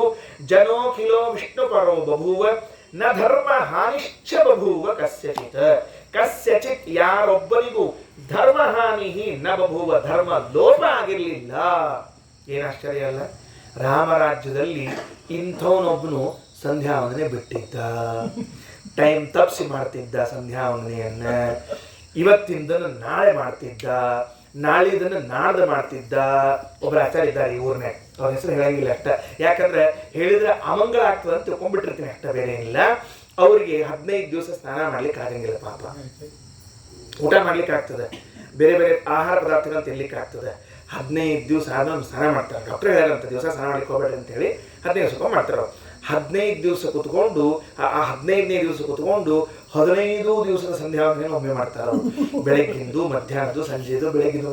ಅಂದ್ರೆ 15 ಮೂರ್ಲೆ ಎಷ್ಟಾಗ್ತದೆ ನೀವು ಲೆಕ್ಕ ಹಾಕೊಳ್ರಿ. ಎಷ್ಟದು 45 ಸಂಧ್ಯಾವಂದನೆ ಒಂದು ದಿವಸ ಮಾಡ್ಬೇಕಾದ್ರೆ 15 ಅಂದ್ರೆ ಕಾಂಟ್ ಇಮ್ಯಾಜಿನ್, ಸಾಧ್ಯವೇ ಇಲ್ಲ. 45 ಸಂಧ್ಯಾವಂದನೆ ಒಂದು ಬರೇ ಯಾಕಂದ್ರೆ 45 ಮಾತ್ರ ಆಗ್ಬೇಕು ನಾವು, ಬಿಳಿ ಕೊಡುದಿಲ್ಲ. ಹಿಂಗಾದ್ರೆ ಧರ್ಮಹಾನಿ, ಎಷ್ಟು ಧರ್ಮಗ್ಲಾನಿ ಇದು ಎಲ್ಲಾದ್ರೂ. ಅದಕ್ಕೆ ರಾಮನ ಪ್ರಭಾವ ಎಷ್ಟಿತ್ತು ಅಂದ್ರೆ ಅವನ ಸಿಂಹಾಸನದಲ್ಲಿ ಕುಳಿತಿದ್ರೆ ಪ್ರಜೆಗಳಲ್ಲಿ ಒಬ್ಬನಾದ್ರೂ ಧರ್ಮವನ್ನು ತಪ್ಪಿಸಬೇಕು. ಧರ್ಮ ಇವತ್ತು ನನ್ನ ಸ್ವಲ್ಪ ಮೈಲಿಗೆ ಆಯಿತು, ಧರ್ಮ ತಪ್ಪಿತು, ದೇವರ ಪೂಜೆಯನ್ನ ಮಾಡ್ಲಿಕ್ಕೆ ಆಗಲಿಲ್ಲ, ಶಾಲಿಗ್ರಾಮವನ್ನು ಮುಟ್ಲಿಕ್ಕೆ ಆಗಲಿಲ್ಲ, ಸಂಧ್ಯಾವಂದನೆಯನ್ನು ಮಾಡ್ಲಿಕ್ಕೆ ಆಗಲಿಲ್ಲ, ಯಾರಿಂದೂ ಕಂಪ್ಲೇಂಟ್ ಇಲ್ಲ. ಅದು ಪ್ರಜೆಗಳ ಸಾಮರ್ಥ್ಯ ಅಲ್ಲ, ರಾಜನ ಸಾಮರ್ಥ್ಯ, ರಾಮನ ಸಾಮರ್ಥ್ಯ. ಇದೇ ಮಹಾಭಾರತಾತ್ಮಣದಲ್ಲಿ 30ನೇ ಅಧ್ಯಾಯದಲ್ಲಿ ಪ್ರಸಂಗ ಬರ್ತದೆ. ಅದನ್ನು ಹೇಳಿ ಮುಂದೆ ಹೊರಡ್ತೇವೆ. ಮುಂದಿನ ಎಲ್ಲವೂ ಅದೇ ಸಮಾನವಾದ ವಿಷಯ. ಏನು ಭೂಲೋಕದಲ್ಲಿ ಎಷ್ಟು ಧರ್ಮ ಸಮೃದ್ಧಿಯಾಗಿತ್ತು ಅಂದ್ರೆ ಬ್ರಹ್ಮದೇವರ ಲೋಕಕ್ಕೂ ಸಮಾನವಾಗಿತ್ತು ಅಂತ. ಯಾರಿಗೂ ಧರ್ಮ ಹಾನಿ ಆಗಿದ್ದಿಲ್ಲ. ಅಂದ್ರೆ ಶಾಸ್ತ್ರ ಏನೇನು ಧರ್ಮಗಳನ್ನು ಯಾರ್ಯಾರಿಗೆ ಮಾಡಬೇಕು ಅಂತ ಹೇಳಿದ್ವಿ ಎಲ್ಲವನ್ನ ಮಾಡ್ತಾ ಇತ್ತು. 30ನೇ ಅಧ್ಯಾಯದಲ್ಲಿ ಬಂದ ಪ್ರಸಂಗ. ಧರ್ಮರಾಜ ರಾಜನಾಗಿದ್ದಂತೆ. ಧರ್ಮರಾಜ ರಾಜನಾಗಿದ್ದಾಗ ಕಲಿ ಪ್ರವೇಶ ಆಯಿತು. ಕಲಿ ಎಲ್ಲ ಕಡೆ ಬಂದ ರಾಜ್ಯದಲ್ಲಿ ತನ್ನ ಪ್ರಭಾವವನ್ನು ತೋರಿಸಿ ಶುರು ಮಾಡಿದ. ಇವತ್ತು ಹೇಗೆ ಕಲಿ ಕ್ಷಣ ಕ್ಷಣಕ್ಕೆ ತನ್ನ ಮಹಿಮೆಯನ್ನು ತೋರಿಸ್ತಿದ್ದಾನೋ, ತನ್ನ ಪ್ರಭಾವವನ್ನು, ತನ್ನ ದುಷ್ಟ ಬುದ್ಧಿಯನ್ನು ತೋರಿಸ್ತಿದ್ದಾನೋ, ನಾವು ಇಲ್ಲಿಂದ ಒಂದು ಕ್ಷಣ ಹೊರಗೆ ಹೋದ್ರೆ, ಮನೆಗೆ ಹೋದ್ರೆ ಮತ್ತೆ ಶುರುವೆ ಕಲಿ ಪ್ರಭಾವ. ಎಷ್ಟು ಚಂದ ಕಲಿ ಪ್ರಭಾವ ಆಗ್ತಿರ್ತದ ಅಂತ ಅನ್ನೋದಕ್ಕೆ ಒಬ್ಬೊಬ್ಬರು ನೋಡಿದ್ರೆ ಅರ್ಥ ಆಗ್ತದೆ. ಒಬ್ಬ ಒಂಥರ ಇರ್ತಾನೆ, ಇನ್ನೊಬ್ಬ ಒಂಥರ ಇರ್ತಾನೆ, ಮತ್ತೊಬ್ಬ ಒಂಥರ ಇರ್ತಾನೆ. ವೆರಿ ವಿವಿಧಾಲು ಅಂತ ಒಂದು ತೆಲುಗುದಲ್ಲಿ ಮಾತಾಡಿದ್ರೆ ಹುಚ್ಚು ನಾನಾ ತರದ್ದು ಅಂತ ಹೇಳ್ತಿರ್ತಾರೆ. ಅದೆಲ್ಲ ನಾನಾ ತರ ಹುಚ್ಚುಗಳು. ಎಲ್ಲರಿಗೂ ಕಲಿ ಪ್ರಭಾವ. ಕಲಿ ಬಂತು. ಧರ್ಮರಾಜನಿಗೆ ಗೊತ್ತಾಯ್ತು. ಧರ್ಮರಾಜ ಹೋದ. ಯಾರಿಗೆ? ಭೀಮಸೇನ ದೇವರು, ಕೃಷ್ಣ ಹೋದ್ರು. ಇಬ್ರು ಹೋಗಿ ಕಲಿಯನ್ನು ಬಳದು ಹಿಡ್ಕೊಂಡ್ಬಂದ್ರಿ. ಅವನು ಕಲಿನ ಕರ್ಕೊಂಡ್ಬಂದು ಕಲಿನ ಧರ್ಮರಾಜನ ಪಾದ ಮುಂದೆ ಹೋಗುದು. ಧರ್ಮರಾಜ ನೋಡಿದ, ಏನೋ ಕಲಿ, ಏನ್ ಸಮಾಚಾರ, ನೀನು ನಮ್ಮ ರಾಜ್ಯದಾಗ ಹಾಳು ಮಾಡ್ಲಿಕ್ಕೆ, ನೀನು ಧ್ವಂಸ ಮಾಡ್ಲಿಕ್ಕೆ ಅಂದ್ರು. ಅವ್ನು ಹೇಳ್ದ, ಅಲ್ಲಪ್ಪ ಧರ್ಮರಾಜ, ನಿನ್ ರಾಜ್ಯ ಅಂತೀಯಲ್ಲ, ಟೈಮ್ ಯಾರು ಶುರುವಾಗಿದೆ ವಿಚಾರ ಮಾಡ್ತೀನಿ ಅಂತ ಕೇಳಿದಂತ. ಯಾರ ಟೈಮ್ ಒಂದ? ಅಭಿ ಮೇರಾ ಟೈಮ್ ಹೇ ಅಂದ. ಅಭಿ ಮೇರಾ ಟೈಮ್ ಹೇ. ಯಾಕ? ಕಲಿಕಾಲ ಶುರು ಆಗ್ಬಿಟ್ಟದ. ಒಂದು ಕಲಿಕಾಲ ಅಲ್ಲೂ ನಾವೆಲ್ಲ ಇದ್ದೀವಿ, ನಿನ್ನೇನು ಶುರುವಾತು? ದುರ್ಯೋಧನ ಪತನ. ಯಾವತ್ತು ದುರ್ಯೋಧನ ಮಹಾಭಾರತದ ಯುದ್ಧದಲ್ಲಿ ಬಿದ್ದ, ಅವತ್ತೇ ಇನ್ನೊಂದು ರೂಪದಿಂದ ಎದ್ದ. ದುರ್ಯೋಧನ ಹೋದ, ಕಲಿ ಬಂದ. ಹಾಗಾದ್ರೆ ಕಲಿಕಾಲ ಎಂದು ಶುರುವಾಗ್ಯದ. ಮಹಾಭಾರತದ 18ನೇ ದಿವಸದ ಯುದ್ಧವೇ ಕಲಿಯುಗ ಪ್ರಾರಂಭವಾಗಿ ಬಿಟ್ಟಿದೆ. ಅವತ್ತೇ ಶ್ರೀಮದಾಚಾರ್ಯ ಸ್ಪಷ್ಟ ಮಾಡ್ತಾರೆ, ಬೇರೆ ದಿವಸ ಅಲ್ಲೇ ಅಲ್ಲ, ಕಲಿಯುಗ ಪ್ರಾರಂಭ ಆದ ಅವತ್ತೇ. ಅವ ಅಂದ, ಅವತ್ತೇ ಶುರುವಾಗ್ಯದ, ಇವತ್ತೇನು ಕೇಳಿಕತಿ ಅಂತ ಅಂದ. ಹಂಗಾಗಿ ಈಗೇನ್ ಬಂತು ಅಂದ್ರೆ ಒಂದು ಕಡೆಗೆ ಧರ್ಮರಾಜನಿದ್ದಾನೆ, ಇನ್ನೊಂದು ಕಡೆಗೆ ಕಲಿ ಇದ್ದಾನೆ. ಕಾಲವೋ ರಾಜ ಪ್ರಶ್ನೆ ಬಂತಲ್ಲ. ಅವ ಅಂತಾನ ನಾನು ನೀನು ಅಂದ. ಕಲಿ ಅಂದ ನಾ ಇದ್ಮೇಲೆ ಯಾರ ರಾಜದೇ ನಡೆಯಂಗಿಲ್ಲ ಅಂದ. ಧರ್ಮರಾಜ ಅಂತಾನ ನಿಂದು ತಪ್ಪು ತಿಳುವಳಿಕೆ ಅಂದ. ಕಾಲೋವ ಕಾರಣಂ ರಾಜ್ಞ ರಾಜಾವ ಕಾಲ ಕಾರಣಂ ಇತಿತೇ ಸಂಶಯೋ ಮಾ ಭೂತ್ ರಾಜ ಕಾಲಸ್ಯ ಕಾರಣಂ ಅಂತ ಹೇಳ್ತಾನೆ ಯಾರು? ಧರ್ಮರಾಜ. ಸಂಶಯ ಬರ್ತದೆ. ಕಾಲೋವ ಕಾರಣಂ ರಾಜ್ಞ, ಕಾಲದ ಪರಿಣಾಮ ರಾಜನ ಮೇಲಾಗ್ತದೋ, ರಾಜಾವ ಕಾಲ ಕಾರಣಂ ರಾಜನ ಪರಿಣಾಮ ಕಾಲದ ಮೇಲಾಗ್ತದೋ, ಇತಿತೇ ಸಂಶಯೋ ಮಾಭೂತ, ಕೈ ನಿಂಗೆ ಸಂಶಯ ಆಗೋದು ಬೇಡ. ರಾಜ ಕಾಲಸ್ಯ ಕಾರಣ, ರಾಜ ಹೆಂಗಿರ್ತಾನೋ ಕಾಲ ಹಂಗಿರ್ತದ ಅಂತ ಹೇಳ್ತಾನೆ. ಅಂದ್ರೆ ಒಬ್ಬ ರಾಜನಿಗೆ ಕಾಲ ಮೀರೋ ವ್ಯಕ್ತಿತ್ವ ಇರ್ತದೆ. ಉದಾಹರಣೆಗೆ ಸುಮ್ಮನೆ ದೃಷ್ಟಾಂತ ಕೊಡ್ತೇನೆ. ಅವತ್ತು ವೇಣ ಇದ್ದ ನೋಡ್ರಿ, ವೇಣ ಅಂತ ತಿಳ್ಕೊಂಡು ಹೇಳಿ. ಇದು ಯಾವ ಕಾಲ? ಸ್ವಯಂಭೂಮ ಅನ್ನುವಂಥದ್ದು ಕೃತಯುಗದ ಕಥೆ ಇತ್ತಲ್ಲ. ಆಗ ಹೆಂಗಿರ್ಬೇಕು ಧರ್ಮ ಅನ್ನೋದು? ಪೂರ್ಣ ಉಚ್ಛ್ರಾಯ ಸ್ಥಿತಿಯಲ್ಲಿ ಇರಬೇಕು. ಆದ್ರೆ ಅವ ಸ್ವಯಂ ವೇನ ರಾಜನಾದದ್ದಕ್ಕೆ ಅಧರ್ಮ ಭೂಯಿಷ್ಠವಾಗಿ ಇತ್ತು. ಭಾಗವತದಲ್ಲಿ ಕೇಳ್ತೇವೆ. ಅವ ಹೇಳ್ಬಿಟ್ಟಿದ್ದ, ಯಾರು ಸಂಧ್ಯಾ ವಂದನೆ, ದೇವರ ಪೂಜಾ, ಶ್ರಾದ್ದ, ಸತ್ಯನಾರಾಯಣ ಪೂಜೆ, ಮತ್ತೊಂದು ಮುಗಿದೊಂದು, ಮನ್ಯಾಗ ಹೋಮ ಹವನ ಪವಮಾನ ಹೋಮ, ಅದು ಇದು ಜವಳ ನಾಮಕರಣ ಮಂಜುವಿ ಯಾವುದು ಮಾಡೋ ಹಂಗಿಲ್ಲ ಅಂತ ಹೇಳ್ಬಿಟ್ಟಿದ್ದ. ಎಷ್ಟು ಸಂತೋಷ ಆಗ್ಬಿಟ್ಟಿದ್ರಿ ಪ್ರಜೆಗಳಿಗೆಲ್ಲ. ಅವತ್ತಿದ್ದವ್ರು ಇವತ್ತೇನು ಹೇಳಿ ಪ್ರತಿ ವರ್ಷ ನಿನಗೆ ಓಟ್ ಹಾಕ್ತೀವಿ ಅಂತ ಹೇಳಿದ್ರು ಅವ್ರು, ಬೇರೆ ಬೇಡ ಅಂತ ಹೇಳಿ. ಯಾಕ? ಅವರ ಪ್ರಭಾವ ಅವ್ರ ಮೇಲೆ ಆಗಿತ್ತು. ಯಾರ ಪ್ರಭಾವ? ವೇದನ ಪ್ರಭಾವ ಪ್ರಜೆಗಳ ಮೇಲೆ ಆಗಿತ್ತು. ಪೃಥುರಾಜ ಬಂದ ನೋಡ್ರಿ. ಪೃಥುರಾಜ ಬಂದ ಕೂಡಲೇ ಪ್ರಜೆಗಳೆಲ್ಲ ಬುದ್ಧಿ ಬದಲಾಗೋಯ್ತು. ಕುರುತ ಅಧೋಕ್ಷಜ ಧೀಯಂಗೆ ತರ್ಹಿಮೇನು ಗ್ರಹ ಕೃತಃ, ನೀವೆಲ್ಲ ಭಗವಂತನಲ್ಲಿ ಭಕ್ತಿ ಮಾಡುವುದಿದೆಯಲ್ಲ, ಅದೇ ನನ್ನ ರಾಜ್ಯಕ್ಕೆ ಕೊಡುವಂತಹ ಟ್ಯಾಕ್ಸ್ ಅಂತ ಹೇಳಿದ. ಎಲ್ಲರೂ ತಯಾರಾಗ್ಬಿಟ್ರು. ಅಂದ್ರೆ ರಾಜನ ಪ್ರಭಾವ ಪ್ರಜೆಗಳ ಮೇಲೆ ಆಗ್ತಿರ್ತದೆ. ನಮ್ಮ ದೇಶವನ್ನ ಕಾಪಾಡುವಂತಹ ರಾಜ ಧಾರ್ಮಿಕನಾಗಿ ಇದ್ದ ಅಂದ್ರೆ ನಾವೆಲ್ಲರೂ ಧಾರ್ಮಿಕರಾಗಿರ್ತೇವೆ. ಅವ ಕಾಪಾಡುವಂತಹ ವ್ಯಕ್ತಿ ಮತ್ತು ತಾನ ಅಷ್ಟು ಒಂದು ಸ್ವಲ್ಪ ಬಾರಿಗೆ ಹೋಗಿ ಬಂದೆ, ಬೆಂಡಿಗೆ ಹೋಗಿ ಬಂದೆ, ಡ್ಯಾನ್ಸ್ ಮಾಡ್ಕೊಂಡ್ ಬಂದೆ ಅಂತಂದ್ರೆ ನಾವು ಸತೆ ಹಂಗೆ ಶುರು ಮಾಡಿರ್ತೀವಿ. ಯದ್ಯಪಿ ನಮ್ದು ಜೀನ್ಸ್ ಅದ, ವಂಶವಾಹಿನಿ ಅದ, ನಮ್ಮ ಪುಣ್ಯ ಅದ, ನಾವು ಧರ್ಮ ಮಾಡ್ತೀವಿ, ವಿಷಯ ಬೇರೆ. ಆದರೆ ರಾಜನ ಪ್ರಭಾವ ಆಗ್ತದೆ.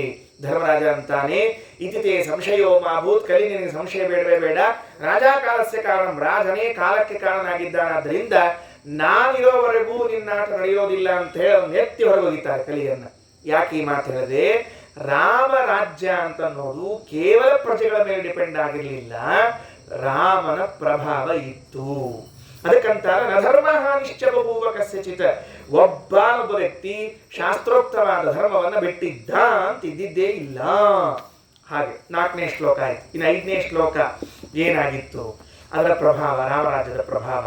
ಗುಣೈಶ್ಚ ಸರ್ವೈರುದಿತಾಶ್ಚ ಸರ್ವೇ ಯಥಾ ಯಥಾ ಯೋಗ್ಯತಯೋಚ್ಚ ನೀಚಾಃ ಸಮಸ್ತ ರೋಗಾದಿ ವಿರುಜ್ಜಿತಾಶ್ಚ ಸರ್ವೇ ಸಹಸ್ರಾಯುಷ ಉಜ್ಜಿತಾ ಧನೈಃ. ಮೊದಲನೇದ್ದು ಸರ್ವೈಃ ಗುಣೈಃ ಉದಿತಾಃ, ನಾರಾಯಣಂ ಗುಣೈ ಸರ್ವೇ ಉದೀರ್ಣ ಮೊದಲು ಹಂಗ ಉದಿತಾಃ. ಎಲ್ಲಾ ಪ್ರಜೆಗಳು ಸದ್ಗುಣಗಳಿಂದ ಕೂಡಿದವರಾಗಿದ್ರು. ರಾಮನ ಪ್ರಜೆಗಳು ಒಬ್ಬರಾದ್ರು ದುರ್ಗುಣಿಗಳಿದ್ದಾರೇನು, ದುಷ್ಟರಿದ್ದಾರೇನು ನೋಡೋಣ ಅಂತ ಹೇಳಿದ್ರೆ ದುರ್ಬಿನ್ ಹಾಕಿ ಭೂತಗರಡಿ ಹಿಡ್ಕೊಂಡು ಹುಡುಕಿದ್ರು ಒಬ್ಬನು ದುಷ್ಟ ಪ್ರಜೆ ಸಿಗ್ತಿರ್ಲಿಲ್ವಂತೆ. ಒಬ್ಬನು ಎಲ್ಲರೂ ಸರ್ವೇ ಸರ್ವ ಗುಣೈಶ್ಚ ಸರ್ವೈಃ ಉದಿತಾಃ ಸರ್ವೇ ಯಥಾ ಯಥಾ ಯೋಗ್ಯತೆಯೊಚ್ಚ ನೀಚಾಃ, ತಮ್ಮ ತಮ್ಮ ಸ್ವರೂಪ ಯೋಗ್ಯತೆಗೆ ಅನುಗುಣವಾಗಿ ಉತ್ತಮರು ಅಧಮರು ಅಂತ ಇದ್ದೇ ಇದ್ರು. ನೋಡ್ರಿ, ಶ್ರೀಮದಾಚಾರ್ಯ ಸಿದ್ಧಾಂತ ಕೇವಲ ಶ್ರೀಮದಾಚಾರ್ಯ ಸಿದ್ಧಾಂತ ಅಲ್ಲ, ವೈದಿಕ ಸಿದ್ಧಾಂತ ಏನು ಅಂದ್ರೆ ತಾರತಮ್ಯ ಅಂತನ್ನುವುದು ನಮ್ಮ ಸ್ವರೂಪದಲ್ಲಿಯೇ ಇರುವಂತಹ ವಸ್ತು. ಅದು ತಾರತಮ್ಯ ಅಂತನ್ನುವುದು ಹೊರಗಿನಿಂದ ಹೇರುವುದಲ್ಲ. ಇವನು ಉತ್ತಮ, ಇವನು ಅಧಮ, ಇವನು ನೀಚ, ಇವನು ಮಧ್ಯಮ, ಇದು ನಮ್ಮ ನಮ್ಮ ಸ್ವರೂಪದಲ್ಲೇ ಇದೆ ಹೊರತಾಗಿ ಏನಲ್ಲ ಅದು.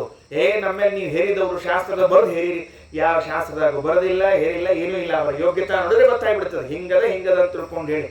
ಆದ್ರಿಂದ ರಾಮರಾಜ್ಯದಲ್ಲಿ ಉತ್ತಮತ್ವ ಅಧಮತ್ವಗಳು ಅಂತ ಅನ್ನೋದೇನಿತ್ತು ಅಂದ್ರೆ ಉತ್ತಮರು ಸಣ್ಣವರು ದೊಡ್ಡವರು ಅಂತ ಅನ್ನೋದ್ರೊಳಗೆ ಏನೂ ವ್ಯತ್ಯಾಸ ಆಗಿರಲಿಲ್ಲ. ಕಲಿಯುಗದೊಳಗೆ ಎಲ್ಲ ಉಲ್ಟ.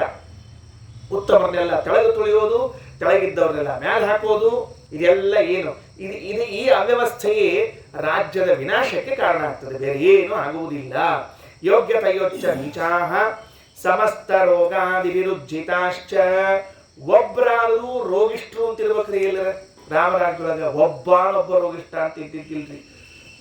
ರೋಗಿಷ್ಠ ಅನ್ನೋ ಶಬ್ದಕ್ಕೆ ಏನು ಅರ್ಥ ತಿಳ್ಕೋಬಾರ್ದು ಅಂದ್ರೆ ಮಹಾ ಪ್ರಾಣಾಂತಿಕವಾದ ರೋಗ ಅಂತ ಅರ್ಥವೇ ಹೊರತಾಗಿ ಇವು ಅರ್ಶಿನ ಕುಂಕುಮ ಅಂತ ಕೆಲವು ಇರ್ತಾವೆ ರೋಗ ಅಂದ್ರೆ ನೆಗಡಿ, ಕೆಮ್ಮು, ತಲಶೂಲಿ, ಜ್ವರ ಇವೆಲ್ಲರಿಗೂ ಬರಲೇಬೇಕ್ರಿ.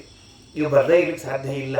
ಪ್ರಾಣಾಂತಿಕವಾದ ರೋಗಗಳು ಬಂದು ಯಾರೋ ಸತ್ತು ಹೋಗ್ಬಿಟ್ರು, ರೋಗ ಬಂತು ಹೋಗ್ಲೇ ಇಲ್ಲ, ದೀರ್ಘಕಾಲ ರೋಗದಲ್ಲಿ ಉಳ್ಕೊಂಡ್ರು, ಇಂಥವು ಯಾವ ಆಗ್ತಿರ್ಲಿಲ್ಲ. ಯಾಕೆ ಹಂಗೆ ಹೇಳಿತ್ತು? ಅಲ್ಲದೆ ಆಚಾರ್ಯ ಯಾರಿಗೂ ನೆಗಡಿ, ಕೆಮ್ಮು, ಜ್ವರ ಇದ್ದಿದ್ದಿಲ್ಲ ಅಂತ ಹೇಳ್ಬಿಡ್ರಿ ಅಂತಂದ್ರೆ, ಹಾಗಾದ್ರೆ ದೇವರು ಸೃಷ್ಟಿ ಮಾಡಿದ ಔಷಧ, ವೈದ್ಯರು, ವೈದ್ಯಕೀಯ ಶಾಸ್ತ್ರ ಇದು ಯಾವುದು ಹಾಗಾದ್ರೆ ಬೆಳಿಲೇ ಇಲ್ಲ ಅಂತ ಆಗ್ಬಿಡುತ್ತೆ ರಾಮರಾಜ್ಯ ಕಾಲದಲ್ಲಿ. ಹಂಗಲ್ಲ, ಅವೆಲ್ಲವೂ ಯಾವ ಮಟ್ಟದಲ್ಲಿ ಇರ್ಬೇಕು ಅವು ಇದ್ದೇ ಇದ್ದವು. ಅದಕ್ಕೆ ನಾ ಹೇಳಿದ್ದು ಮಹಾ ರೋಗಗಳು ಬಂದು ಪ್ರಾಣಾಂತಿಕ ಆತು ಹೊಗೆ ಬಿಟ್ರು ಅಂತ ಆಗ್ತಿರ್ಲಿಲ್ಲ. ಎಲ್ಲರೂ ಗಟ್ಟಿ ಮುಟ್ಟಾಗಿರ್ತಿದ್ರು. ಏನೋ ಅಲ್ಲಿ ಇಲ್ಲಿ ಬರುವಂತಹದ್ದು ನೆಗಡಿ, ಕೆಮ್ಮು, ಜ್ವರ ಉಲ್ಟಾ ಹಿಂಗದ್ರಿ ಡಾಕ್ಟರ್ ಹೇಳ್ತಿರ್ತಾರಂತ, ಗೊತ್ತಿಲ್ಲ ನನಗೆ ಯಾರು ಡಾಕ್ಟರ್ ಹೇಳ್ಯಾರಂತ ಹೇಳಿ, ಅದು ಹಿಂಗೆ ಹೇಳ್ತಿರ್ತಾರಂತ. ಏನಂತಂದ್ರೆ ವರ್ಷಕ್ಕೊಮ್ಮೆ 6 ತಿಂಗಳಿಗೊಮ್ಮೆ ನೆಗಡಿ, ಕೆಮ್ಮು, ಜ್ವರ ಬರ್ಕೋತಿದ್ರೆ ಒಳಗಿನವೆಲ್ಲ ಕರೆಕ್ಟ್ ಕೆಲಸ ಮಾಡ್ಲಿಕ್ಕೆ ತಾವಂತ ಅರ್ಥ ಆಗ್ತಾವಂತ. ಒಳಗಿನವೆಲ್ಲ ಬರೋಬ್ಬರೇ ಅಂತ ಅರ್ಥ ಆಗ್ತಾವಂತ. ಇನ್ನೂ ಬರಲೇ ಇಲ್ಲ ಅಂತಂದ್ರೆ ಒಳಗಿನವೆಲ್ಲ ಫೇಲ್ ಆಗ್ಯಾವಂತ ಅರ್ಥ ಅಂತ. ಅದಕ್ಕೆ ಅವಾಗ ತಲಶೂಲಿ, ಕೆಮ್ಮು, ನೆಗಡಿ, ಜ್ವರ ಬರ್ತಿತ್ತಂದ್ರೆ ಒಳಗಿನ ಫಂಕ್ಷನ್ ಅದರ ವಿರುದ್ಧವಾಗಿ ಹೋರಾಡ್ಲಿಕ್ಕೆ ಹತ್ತಿದ್ರೆ ಅಡ್ಡಿ ಇಲ್ಲ ಅಂತ. ಹಾಗಾಗಿ ರಾಮರಾಜ್ಯದಲ್ಲಿ ರೋಗಗಳು ಇದ್ದಿದ್ದಿಲ್ಲ. ಆದಿವ್ಯಾಧಿಗಳು, ದೇಹತಃ ಬರುವಂತಹ ರೋಗ, ಮನಸ್ಸಿಗೆ ಬರುವಂತಹ ರೋಗಗಳು ಇದ್ದಿದ್ದಿಲ್ಲ. ಅಂದ್ರೆ ಪ್ರಾಣಾಂತಿಕವಾಗ್ತಿರ್ಲಿಲ್ಲ. ಸರ್ವೇ ಸಹಸ್ರಾಯುಷ ಊರ್ಜಿತಾಧನೈಹಿ, ಅಥವಾ ಕೆಲವರು ಹೀಗೂ ವ್ಯಾಖ್ಯಾನ ಮಾಡಿದ್ದಾರೆ, ಏನೇನೂ ರೋಗ ಇದ್ದಿದ್ದಿಲ್ಲ ಅಂದ್ರೆ ನೆಗಡಿ ಇಲ್ಲ, ಕೆಮ್ಮಿಲ್ಲ, ಜ್ವರ ಇಲ್ಲ, ಏನೂ ಇದ್ದಿದ್ದಿಲ್ಲ. ಇಲ್ಲಿ ಏನ್ ರಾಮದೇವರ ಅನುಗ್ರಹದಿಂದ ಎಲ್ಲರೂ ಸುರಕ್ಷಿತವಾಗಿದ್ರು ಅಂತ ಅರ್ಥ ಮಾಡ್ಕೊಂಡ್ಬಿಟ್ರೆ ಮುಗಿದೋದ ಕೆಲಸ ಅಷ್ಟೇ. ಆಮೇಲೆ ಸರ್ವೇ ಸಹಸ್ರಾಯುಷಃ, ಎಲ್ಲರೂ ಕೂಡ 1000 ವರ್ಷ ಪೂರ್ಣ ಬದುಕ್ತಿದ್ರಂತೆ. ಏನೋ ಒಂದು ಹುಟ್ಟಿದ ಕೂಡಲೇ ಹೋಗ್ಬಿಡ್ತು, ಮಧ್ಯಕ್ಕೆ ಹೋತು, ಕೊನೆಗೆ 1000 ವರ್ಷ ಪೂರ್ಣ. ಅವಾಗೆಲ್ಲ ಆಚಾರ್ಯಗಳು ಶತಮಾನಂ ಭವತಿ ಇದ್ದಿದ್ದಿಲ್ಲ, ಸಹಸ್ರಮಾನಂ ಭವತಿ ಸಹಸ್ರಾಯುಷ ಪುರುಷ ಅಂತೆ ಆಶೀರ್ವಾದ. ಶತಶಬ್ದಕ್ಕೂ 100, 1000 ಅಂತ ಅರ್ಥದ, ಅದ 1000 ವರ್ಷ ಇದ್ರು. ಧನೈಹಿ ಊರ್ಜಿತಾ, ಎಲ್ಲರೂ ಸಂಪತ್ತುಳ್ಳವರಾಗಿದ್ರು. ಯಾರ್ಯಾರಿಗೂ ಸಂಪತ್ತು ಇದ್ದಿದ್ದಿಲ್ಲ, ಮಾತೇ ಇದ್ದಿದ್ದಿಲ್ಲ. ಸರ್ವೇ ನರ ನಿತ್ಯವಲೋಪಪನ್ನ ಯಥೇಷ್ಟ ಸಿದ್ಧ್ಯಾ ಚ ಸದೋಪಪನ್ನಾ ಸಮಸ್ತ ದೋಷೈಶ್ಚ ಸದಾ ವಿಹೀನ ಸರ್ವೇ ಸ್ವರೂಪಶ್ಚ ಸದಾ ಮಹೋತ್ಸವಾಃ. ಸರ್ವೇ ನರಾ ನಿತ್ಯವಲೋಪಪನ್ನಾಃ, ಸರ್ವೇ ನರಾಃ, ರಾಮನ ಪ್ರಜೆಗಳೆಲ್ಲರೂ ಕೂಡ ನಿತ್ಯವಲೋಪಪನ್ನಾಃ, ಯಾವಾಗಲೂ ದೇಹದ ಬಲದಿಂದ ಸುದೃಢವಾಗಿ ಇದ್ರು. ರೋಗ ಇದ್ದಿದ್ದಿಲ್ಲ ಅಷ್ಟೇ ಅಲ್ಲ, ಅಶಕ್ತನವೂ ಇದ್ದಿದ್ದಿಲ್ಲ, ವೃದ್ಧಾಪ್ಯ ಬಂದಿದ್ದೇ ಇಲ್ಲಂತ. ವಿಚಾರ ಮಾಡ್ರಿ, ರಾಮನ ರಾಜ್ಯದೊಳಗ ಸೀನಿಯರ್ ಸಿಟಿಜನ್ ಕಾರ್ಡ್ಗಳೇ ಇದ್ದಿದ್ದಿಲ್ಲ ಅಂತ ಅರ್ಥ. ಇವತ್ತಿನ ಹೇಳಿದ್ರೆ ಸೀನಿಯರ್ ಸಿಟಿಜನ್ ಹೌದೋ ಇಲ್ಲೋ ಕಾರ್ಡ್ ತೋರಿಸು ಅಂದ್ರೆ ಯಾರಿಗೂ ತೋರಿಸೋ ಪ್ರಸಕ್ತಿ ಇದ್ದಿದ್ದಿಲ್ಲ. ಯಾಕಂದ್ರೆ ಯಾರು ವೃದ್ಧರೇ ಆಗಿದ್ದಿಲ್ಲ, ಮುಪ್ಪು ಇಲ್ಲದ ಜೀವನ ಅವರದ್ದಾಗಿತ್ತು, ಶಕ್ತಿಶಾಲಿಗಳಾಗಿದ್ದಾರೆ. ಯಥೇಷ್ಟ ಸಿದ್ಧ, ಏನನ್ನ ಬಯಸ್ತಿದ್ರು ಅದು ಸಿಕ್ತಿತ್ತು, ಪರಿತಪಿಸ್ತಿರ್ಲಿಲ್ಲ, ಹಾಹಾಕಾರ ಇದ್ದಿದ್ದಿಲ್ಲ. ಏನ್ರಿ ಏನ್ ಮಾಡ್ಬೇಕ್ರಿ, ಕೇಳಿ ಹುಡುಕಿ ಎಂದೋ ಸಿಕ್ತೀವು ಅಂತ ಇದ್ದಿದ್ದಿಲ್ಲ. ಬಯಸಿದ್ದೆಲ್ಲವೂ ಸಿಗ್ತಾ ಇತ್ತು. ಸದಾ ಉಪಪನ್ನಾಃ ಸಮಸ್ತ ದೋಷಿಶ್ಚ ಸದಾ ವಿಹೀನಾಃ, ದೋಷಗಳು ಅಂತ ಕರೆಸಿಕೊಳ್ಳುವ ರಾಗದ್ವೇಷಾದಿಗಳೇನಿದ್ವಲ್ಲ ರಾಮರಾಜ್ಯದಲ್ಲಿ ಇದ್ದಿದ್ದಿಲ್ಲ. ಪ್ರಧಾನ ದೋಷಗಳು ನೆನಪಿಟ್ಟುಕೊಳ್ರಿ, ರಾಗ ದ್ವೇಷ ಇವುಗಳೇನವ, ಇವು ಪ್ರಧಾನ ದೋಷಗಳಿವೆ, ಯಾವುದೂ ಇದ್ದಿದ್ದಿಲ್ಲ. ಆಮೇಲೆ ಸರ್ವೇ ಸ್ವರೂಪಾಶ್ಚ, ಎಲ್ಲರೂ ಸುಂದರ ರೂಪ. ರಾಮನ ಪ್ರಜೆಗಳು ಅಂದ್ರೆ ನೋಡ್ಬೇಕು, ಹಬ್ಬ ಕಣ್ಣಿಗೆ ಅಷ್ಟು ಚಂದ ಕಾಣಿಸ್ಬೇಕಂತ. ಎಲ್ಲಾದ್ರೂ ಬೇರೆ ಊರಿಗೆ ಹೋದ್ರೆ ನೀವೇನು ರಾಮನ ರಾಜ್ಯದಿಂದ ಬಂದವ್ರೇನು ಅಂತ ಹಿಂಗೆ ಕೇಳ್ಬೇಕಂತ. ಕೆಲವರು ನಮ್ಮ ನೋಡಿಕೊಳ್ಳಿ ಅಂತಾರಲ್ಲ, ನೀವು ಧಾರವಾಡದವ್ರು ಅಂತ ಹಿಂಗೆ ಅಂತಿರಂಗಿಲ್ಲ. ನೀವು ನೋಡ್ಕೊಳ್ಳಿ, ನೀವು ಧಾರವಾಡದವರೇನು, ನಿಮಗೆ ಹೆಂಗೆ ಗೊತ್ತಾ, ಇಷ್ಟು ಹುಚ್ಚುಚ್ಚಾರ ಮಾಡೋರು ಅಲ್ಲಿಯವರೇ, ಬೇರೆ ಯಾರೇ. ಆ ಊರನ್ನೇ ಮೆಂಟಲ್ ಹಾಸ್ಪಿಟಲ್ ಅಂತ ಪ್ರಸಿದ್ಧ ಇದೆ ಧಾರವಾಡದಾಗ. ಅದಕ್ಕೆ ನೀವು ಹೋದ್ರೆ ನೀವು ಧಾರವಾಡದವರ ಹಾಕ್ಬಿಟ್ಟು ತಿಳಿತೇಳ್ರಿ ಅಂತ ತಿಳ್ಕೊಂಡು ಹೇಳಿ. ಅದಕ್ಕೆ ಕೆಲವರು ಆ ಊರಿನಿಂದ ಹೋದ್ರೆ ಸ್ವರೂಪ ಭಾರಿ ಚಂದ ರೂಪ ಅಂತ. ಯಾರಾದ್ರೂ ರಾಮ ಪ್ರಜೆಗಳು ನೋಡಿದ್ರೆ, ಬೇರೆಯವರು ನೋಡಿದ್ರೆ ಅಷ್ಟು ಆನಂದ ಪಡ್ಬೇಕಂತ, ಏನ್ ಚಂದದ ಬಿಡು ಅಂತ ತಿಳ್ಕೊಂಡು ಹೇಳಿ. ಸದಾ ಮಹೋತ್ಸವಾಃ, ಏನ್ರಿ ನಿತ್ಯ ಉತ್ಸವ ಅಂತ. ರಾಮನ ರಾಜ್ಯದಲ್ಲಿ ವರ್ಷಕ್ಕೊಮ್ಮೆ ಹಬ್ಬ, ತಿಂಗಳಿಗೊಮ್ಮೆ ಹಬ್ಬ, ಹುಣ್ಣಿಗೊಮ್ಮೆ ಅಮಾವಾಸ್ಯೆ ಇಲ್ಲೇ ಇಲ್ಲ, ಸದಾ ಉತ್ಸವ. ಹಾಗಿದ್ರೆ ಎಷ್ಟು ಖುಷಿಯಿಂದ ಇರಬೇಡ ಎಲ್ಲ ಪ್ರಜೆಗಳು. ಸರ್ವೇ ನರ ನಿತ್ಯವಲೋಪಪನ್ನ ಯಥೇಷ್ಟ ಸಿದ್ಧ್ಯಾ ಚ ಸದೋಪಪನ್ನಾಃ ಸಮಸ್ತ ದೋಷೈಶ್ಚ ಸದಾ ವಿಹೀನ ಸರ್ವೇ ಸ್ವರೂಪಶ್ಚ ಸದಾ ಮಹೋತ್ಸವಾಃ. ಸರ್ವೇ ಮನೋವಾಕ್ತನುಭಿಃ ಸದೈವ ವಿಷ್ಣುಂ ಯಜಂತೆ ನತು ಕಂಚಿದನ್ಯಂ ಸಮಸ್ತ ರತ್ನೋದ್ಭರಿತಾ ಚ ಪೃಥ್ವೀ ಯಥೇಷ್ಟ ಧಾನ್ಯ ಬಹುದುಗ್ಧ ಗೋಮತಿ. ರಾಮನ ರಾಜ್ಯದಲ್ಲಿ ಆಕಳು ಹಾಲು ಯಥೇಷ್ಟವಾಗಿ ಕೊಡ್ತಿದ್ವು ಅಂತ. ಬಹುದುಗ್ಧ ಗೋಮತಿ. ಆ ಪೃಥ್ವಿ ಹೆಂಗಿತ್ತು ಅಂತ ಕೇಳಿದ್ರೆ ಬಯಸಿದಷ್ಟು ಹಾಲು ಕೊಡುವಷ್ಟು ಸಮೃದ್ಧ ಆಗಿದ್ವಂತ. ಒಮ್ಮೆ ಹಿಂಡು ಬಿಟ್ರು ಅಂದ್ರೆ ಮುಗೀತ್ ಕಥೇರಿ. ಆತಿನ್ ಮತ್ತೆ ನಾಳೆ ತನಕ ಏನು ಹಾಲು ಕೇಳಕ್ಕೆ ಹೋಗ್ಬೇಡ್ರಿಪ್ಪ, ಮುಗೀತಿ ತಿಂಗಳದ್ದು ಇವತ್ತಿನ ದಿವಸದ್ದು ಅಂತ ಹಿಂಗಿಲ್ಲೇ ಇಲ್ರಿ. ಎಷ್ಟು ಕೇಳ್ತೀರಿ ಅಷ್ಟು ಹಾಲು, ಬಯಸಿದಷ್ಟು ಹಾಲು ಕೊಡುವುದು. ಎಷ್ಟು ಸಮೃದ್ಧಿ ಇರಬೇಡ್ರಿ.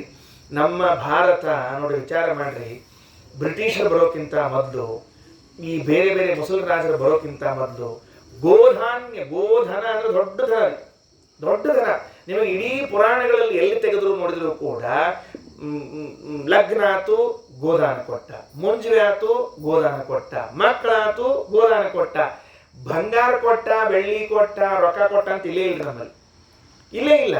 ಏಕಾದಶಿ ಮಾಡಿದ ಮರದು ದ್ವಾದಶಿ ಪಾಲನೆ ಮಾಡಲಿಕ್ಕೆ ಅಂಬರೀಷ ಗೋದಾನ ಕೊಟ್ಟ. ಏನ್ ಗೋದಾನ? ನಮಗೆ ಧನ ಗೋಧನ ನಮ್ದು, ನಮ್ದು ಬೇರೆ ಧನ ಇದ್ದಿದ್ದಿಲ್ಲ, ನಮ್ದೆಲ್ಲ ಗೋಧನದಲ್ಲಿ ವ್ಯವಹಾರ ಆಗ್ತಿತ್ತು ನಮ್ದು. ಅಷ್ಟು ಸಮೃದ್ಧಿ ಇತ್ತು. ಅವರೇನು ಬಂದರು ನೋಡ್ರಿ, ಬಂದು ಎಲ್ಲ ಧ್ವಂಸ ಮಾಡಿ ಇವತ್ತು ಗೋವು ಅನ್ನೋದು ಧನದ ಮೇಲೆ ಬಂದ್ಬಿಟ್ಟದ ಅಷ್ಟೇ.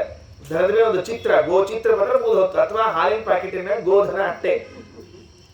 ಆಕಳ ಹಾಲು ಅಂತ ಹೇಳಿರ್ತಾರಲ್ಲ, ಅದನ್ನು ಕುಡಿದ್ರೆ ಅಷ್ಟೇ ತಿಳ್ಕೋಬೇಕು, ಆಕಳದ್ದು ತಿಳ್ಕೊಂಡು ಸಾಕಷ್ಟೇ ಕೆಲಸ. ಅದಕ್ಕೆ ಹೇಳಿದ್ರು ಎಷ್ಟಿತ್ತು ಅಂದ್ರೆ ಬಹುದುಗ್ಧ ಗೋಮತಿ, ಬಹಳಷ್ಟು ಹಾಲು ಕೊಡುವಂತಹದ್ದು. ಸಮಸ್ತ ರತ್ನೋದ್ಭರಿತಾಚ ಪೃಥ್ವಿ, ಎಲ್ಲಾ ರತ್ನಗಳು ಸಿಕ್ಕಿದ್ವಂತೆ. ಇವತ್ತು ನಾನಾ ತರಹದ ರತ್ನಗಳನ್ನು ಸಮುದ್ರದಲ್ಲಿ ಹುಡುಕ್ಬೇಕು, ಅಲ್ಲಿ ಹುಡುಕ್ಬೇಕು, ಇಲ್ಲಿ ಹುಡುಕ್ಬೇಕು, ಬೇರೆ ಬೇರೆ ಕಡೆಯಿಂದೆಲ್ಲ ತರ್ತೇವೆ. ಭೂಮಿಯೇ ಅಷ್ಟು ಸಮೃದ್ಧವಾಗಿ ರತ್ನವನ್ನು ಕೊಡ್ತಿತ್ತಂತೆ. ಆಮೇಲೆ ಯಥೇಷ್ಟ ಧಾನ್ಯ, ಅಕ್ಕಿ ಕಡೆ ಬಿದ್ದಾವ, ಬೇಳೆ ಕಡೆ ಬಿದ್ದಾವ, ಬೆಲ್ಲಿಲ್ಲ, ಎಣ್ಣಿಲ್ಲ, ಇಲ್ಲ, ಎಲ್ಲ ಧಾನ್ಯಗಳು ಸಿಗಬೇಕು. ಸರ್ವೇ ಇಂತಹ ರಾಜ್ಯ ಇದ್ದಾಗ ಪ್ರಜೆಗಳೆಲ್ಲ ಹೇಗಿದ್ರು? ಸರ್ವೇ ಮನೋವಾಕ್ ತನುಭಿಸ್ಸದೈವ ವಿಷ್ಣುಂ ಯಜಂತೆ ನತು ಕಂಚಿದನ್ಯಂ. ಎಲ್ಲ ಪ್ರಜೆಗಳು ಮಾತಿನಿಂದಾಗಲಿ, ಮನಸ್ಸಿನಿಂದಾಗಲಿ, ದೇಹದಿಂದಾಗಲಿ ಭಗವಂತನನ್ನ ಬಿಟ್ಟರೆ ಇನ್ನೊಬ್ಬರನ್ನು ಯಾರನ್ನು ಆರಾಧನೆ ಮಾಡ್ತಾನೇ ಇರಲಿಲ್ಲ. ಯಾರಿಗೂ ಆರಾಧನೆ ಇಲ್ಲ ಅಂದ್ರೆ ಏನರ್ಥ? ಹಂಗಾರೆ ಇತರ ದೇವತೆಗಳ ಪೂಜಾನೆ ಮಾಡ್ತಿರ್ಲಿಲ್ವಾ? ಬ್ರಹ್ಮದೇವರದ್ದು, ರುದ್ರದೇವರದ್ದು, ಗಣಪತಿ, ಸ್ಕಂದ, ಸೂರ್ಯಂದು ಅಂದ್ರೆ ಹಂಗಲ್ಲ. ಪ್ರಜೆಗಳು ಭಗವಂತನನ್ನ ಬಿಟ್ಟರು ಇತರನ್ನ ಪೂಜೆ ಮಾಡ್ತಿರ್ಲಿಲ್ಲ. ಅಂದ್ರೆ ಭಗವಂತನನ್ನ ಪೂಜಾ ಮಾಡೋ ಕಾಲಕ್ಕೆ ಏನು ಅನುಸಂಧಾನ ಮಾಡಬೇಕು? ಸರ್ವೋತ್ತಮ ಎಂದು ಅನುಸಂಧಾನ ಮಾಡಬೇಕು.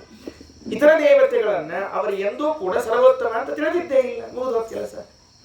ಇತರ ದೇವತೆಗಳನ್ನ ಅವರು ಎಂದೂ ಸರ್ವೋತ್ತಮ ಅಂತ ತಿಳಿದಿದ್ದೇ ಇಲ್ಲ. ಭಗವಂತನೊಬ್ಬನೇ ಸರ್ವೋತ್ತಮನಾಗಿದ್ದಾನೆ. ಇತರ ದೇವತೆಗಳು ಭಗವಂತನ ಪರಿವಾರದವರಾಗಿದ್ದಾರೆ. ನಮಗೆ ಗುರುಸ್ಥಾನೀಯರು, ಪಿತೃಸ್ಥಾನೀಯರು. ಶ್ರೀಮದಾಚಾರ್ಯರು ಆಥರ್ವಣ ಉಪನಿಷತ್ತಿನ ಭಾಷ್ಯದಲ್ಲಿ ಹೇಳ್ತಾರೆ, ಕೃತಯುಗದಲ್ಲಿ ಯಾವ ತರಹದ ಧರ್ಮ ಇತ್ತು? ಇದು ತ್ರೇತಾಯುಗ. ವಾಸ್ತವದಲ್ಲಿ ಆ ಯುಗದಲ್ಲೂ ಆ ಧರ್ಮವನ್ನು ಪರಿಪಾಲನೆ ಮಾಡ್ತಿತ್ತಂತೆ. ಕಾರಿತ್ವೇನ ಪಿತೃತ್ವೇನ ಚ. ನಮಗೆ ತಂದೆ ಸ್ಥಾನದಲ್ಲಿ ಇದ್ದವರು ದೇವತೆಗಳು, ಗುರುಸ್ಥಾನದಲ್ಲಿ ಇದ್ದವರು ದೇವತೆಗಳು. ಬುದ್ಧಿ ಪ್ರೇರಣೆಯನ್ನು ಮಾಡ್ತಾರೆ, ಸಾಧನೆಯನ್ನು ಮಾಡ್ತಿದ್ರು, ಯಜ್ಞವನ್ನು ಮಾಡ್ತಿದ್ರು. ಯಜ್ಞವನ್ನು ಮಾಡಿದಾಗ ಪ್ರತಿ ಮಂತ್ರದಿಂದಲೂ ಭಗವಂತನಿಗೆ ಆಹುತಿಯನ್ನು ಕೊಡ್ತಾ ಇದ್ರು. ದೇವತೆಗಳಿಗೆ ಭಗವಂತನ ಪರಿವಾರದವರು, ನಮಗೆ ಗುರುಗಳು, ತಂದೆ ಸ್ಥಾನದಲ್ಲಿದ್ದವರು ಎಂಬುದಾಗಿ ಮಾಡ್ತಾ ಇದ್ರು. ಹಾಗಾಗಿ ಸರ್ವೇ ಮನೋವಾಕ್ತನುಹಿಸ್ಸದೈವ ವಿಷ್ಣುಂ ಯಜಂತೆ ನತು ಕಂಚಿದನ್ಯಂ. ಯಾವಾಗಲೂ ಭಗವಂತನ ಸರ್ವೋತ್ತಮತ್ವವನ್ನೇ ಇಟ್ಟುಕೊಂಡು ಆರಾಧನೆ ಮಾಡ್ತಿದ್ರು, ಉಳಿದವರನ್ನಲ್ಲ ಅಂತ ತಿಳಿಸ್ತಾರೆ. ಇನ್ನು ಮುಂದೆ ಸಮಸ್ತ ಗಂಧಾಶ್ಚ ಸದಾತಿ ಹೃದಯ ರಸ ಮನೋಹಾರಿಣ ಏವ ತತ್ರ ಶಬ್ದಾಶ್ಚ ಸರ್ವೇ ಶ್ರವಣಾತಿಹಾರಿಣಃ ಸ್ಪರ್ಶಾಶ್ಚ ಸರ್ವೇ ಸ್ಪರ್ಶೇಂದ್ರಿಯ ಪ್ರಿಯಾಃ. ತತ್ರ ಆ ರಾಮರಾಜ್ಯದಲ್ಲಿ ಸಮಸ್ತ ಗಂಧಾಃ ಸದಾ ಅತಿಹೃದ್ಯಾಃ, ಎಲ್ಲಾ ಗಂಧಗಳು ಇರ್ತಿದ್ವಂತೆ. ಇವತ್ತಿನ ಭಾಷೆಯಲ್ಲಿ ಹೇಳಿದ್ರೆ ಎಲ್ಲಾ ಸೆಂಟ್ಗಳು ಸಿಗ್ತಿದ್ವಂತೆ. ನಾವೆಲ್ಲ ಸೆಂಟ್ಗಳನ್ನ ಇಲ್ಲಿಂದ ತರಂಗಿಲ್ರಿ, ಬೇರೆ ದೇಶದಿಂದ ತರಿಸ್ತಿರ್ತಾರೆ. ವಿದೇಶದಿಂದ ತರಿಸುವ ಸೆಂಟ್ಗಳನ್ನ ಪಾಪ ಲಕ್ಷ, 1.5 ಲಕ್ಷ, 2 ಲಕ್ಷ ಕೊಡಿಸಿ ತರಿಸಿ ಎಷ್ಟೊತ್ತದ್ರ ಹಾಕ್ಕೊಂಡಿದ್ರು, ಹಿಂಗೆ ಹೊಡ್ಕೊಂಡು ಮುಗಿತಷ್ಟೇ ಕೆಲಸ. ಅದ್ರ ದುರ್ವಾಸನ ಒಂದು 8-10 ದಿವಸ ಇರಬಹುದೇನೋ. ದುರ್ವಾಸನ ಅಂತ ಯಾಕಂದೆ, ಸುವಾಸನ ಅಂತ ತಿಳ್ಕೊಳ್ಬೇಡ್ರಿ. ಅದಕ್ಕೆ ಸಮಸ್ತ ಗಂಧ, ರಾಮನ ರಾಜ್ಯದಲ್ಲಿ ಎಲ್ಲಾ ಗಂಧಗಳು ಇರ್ತಿದ್ವು. ಸದಾ ಅತಿಹೃದ್ಯಾಹ, ಒಮ್ಮೆ ಮೂಸಿ ನೋಡಿದ ಮೇಲೆ ಮತ್ತೊಮ್ಮೆ ನೋಡ್ಬೇಕು ಅಂತ ಅನಿಸ್ತಿರ್ಬೇಕ್ರಿ. ಒಮ್ಮೆ ನೋಡಿ ಸಾಕ್ಬಿಡಪ್ಪ, ಚಂದದ ರಗಡುದು ಅಂತ ತಿಳ್ಕೊಂಡು ಹೇಳಿಕ್ ಹೋಗ್ಬಾರ್ದು, ನೋಡಿದ್ರೆ ಮತ್ತೆ ನೋಡ್ಬೇಕು ಅಂತ. ರಸಾಹ ಮನೋಹಾರಿಣ, ಯಾವುದೇ ಅಡಿಗೆ ಮಾಡಿರ್ಲಿ, ಯಾವುದೇ ಹಣ್ಣಿರ್ಲಿ, ಯಾವುದೇ ತರಹದ ದ್ರವ ಪದಾರ್ಥವಿರ್ಲಿ, ನೆಕ್ಕಿ ನೋಡಿದರೆ ನಾಲಿಗೆಯ ಮೇಲೆ ಇಟ್ಟುಕೊಂಡ್ರೆ ಆಹಾ ಅನ್ನಬೇಕು. ಇವತ್ತಿನ ಕಾಲಕ್ಕೆ ಕೆಲವು ಆಹಾ ಅಲ್ಲ ಆಹಾ ಅನ್ನೋಂಗಿರ್ತಾವ. ಕೆಲವರು ಅಡಿಗೆ ಮಾಡಿದ್ರೆ ಉಂಡ್ರಿ ಅಂದ್ರೆ ಆ ಅನ್ನೋಂಗ ಹಾಗಿರ್ಬಾರ್ದು, ಎಲ್ಲ ಆಹಾ ಅನ್ನೋಂಗಿರ್ಬೇಕು. ರಸ ಮನೋಹಾರಣೆ ಶಬ್ದಾಶ್ಚ ಸರ್ವೇ ಶ್ರವಣಾತಿಹಾರಿಣ. ರಾಮರಾಜ್ಯದಲ್ಲಿ ಕೇಳುವ ಶಬ್ದಗಳೆಲ್ಲವೂ ಶ್ರವಣಾತಿಹಾರ, ಕಿವಿಗೆ ಇಂಪಾಗಿರಬೇಕಂತ. ಎಲ್ಲೂ ಅಮಂಗಳ ಶಬ್ದವನ್ನ ದುಷ್ಟ ಶಬ್ದಗಳನ್ನ ಬಳಸಿದ್ದೇ ಇಲ್ಲ, ಬೈದಿದ್ದೇ ಇಲ್ಲ. ನಮ್ಮಲ್ಲಿ ಕೆಲವು ಶಬ್ದಗಳು ಹೆಂಗಿರ್ತಾವ ಅಂತಂದ್ರೆ ಅವು ಉಳಿದ ಶಬ್ದಗಳ ಜೊತೆಗೆ ಸಹೋದರರು ಅನ್ನೋಗಿರ್ತಾವೆ. ಗೊತ್ತಾತಿಲ್ಲ ಏನಂತ ಹೇಳಿದ್ದು ಶಬ್ದ ಯಾವ್ದಂತ ತಿಳ್ಕೊಂಡು ಹೇಳಿ. ನಮ್ಮಲ್ಲಿ ತಂದೆ ತಾಯಿ ಅಣ್ಣ ತಮ್ಮ ಎಲ್ಲ ಬೈಯೋ ಕಾಲಕ್ಕೆ ಉಳಿದದ್ದನ್ನೆಲ್ಲ ಹೆಂಗ ಅತ್ಯಂತ ಸರಳವಾಗಿ ಬೈತಿರ್ತಾರಲ್ಲ, ಹಂಗ ಆ ಶಬ್ದಗಳನ್ನು ಜೊತೆ ಸೇರಿಸ್ಕೊಂಡೇ ಬೈತಿರ್ತಾರೆ. ಅಂದ್ರೆ ವಿಶಿಷ್ಟ ಗುಣ, ಏವಂ ಗುಣ ವಿಶೇಷ ವಿಶಿಷ್ಟ ಅಂತಿರ್ತಾರಲ್ಲ, ಹಂಗ ಆ ಶಬ್ದಗಳು ಏವಂ ಗುಣ ವಿಶೇಷ ವಿಶಿಷ್ಟ ಅನ್ನಬಾರ್ದು. ಸರ್ವಾತ್ಮನ ಅಮಂಗಳ ಶಬ್ದಗಳನ್ನು ಬಳಸಬಾರದು. ಅಂಥದ್ದು ಇದ್ದಿದ್ದೇ ಇಲ್ಲ. ಎಲ್ಲಾ ಶಬ್ದಗಳು ಸ್ಪರ್ಶೇಂದ್ರಿಯ ಪ್ರಿಯ, ಎಲ್ಲಾ ವಸ್ತುಗಳು ಏನವ ನೋಡ್ರಿ ಲೋಕದಲ್ಲಿ ಇದ್ದದ್ದು ಮುಟ್ಟಬಹುದು ಅಂತ ಅನಿಸ್ತಿತ್ತಂತೆ. ಥೂತು ಆ ವಸ್ತು ಮುಟ್ಟಬಾರದಪ್ಪ, ಹೊಲಸು ಅಂತ ರಾಮನ ಊರಿನಲ್ಲಿ ಇದ್ದಿದ್ದಿಲ್ಲ. ಸಮಸ್ತ ಗಂಧಶ್ಚ ಸದಾತಿ ವೃದ್ಧಾ ಸದಾತಿ ಹೃದಯ ರಸ ಮನೋಹಾರಿಣ ಏವ ತತ್ರ ಶಬ್ದಾಶ್ಚ ಸರ್ವೇ ಶ್ರವಣಾತಿಹಾರಿಣಃ ಸ್ಪರ್ಶಶ್ಚ ಸರ್ವೇ ಸ್ಪರ್ಶೇಂದ್ರಿಯ ಪ್ರಿಯಾ.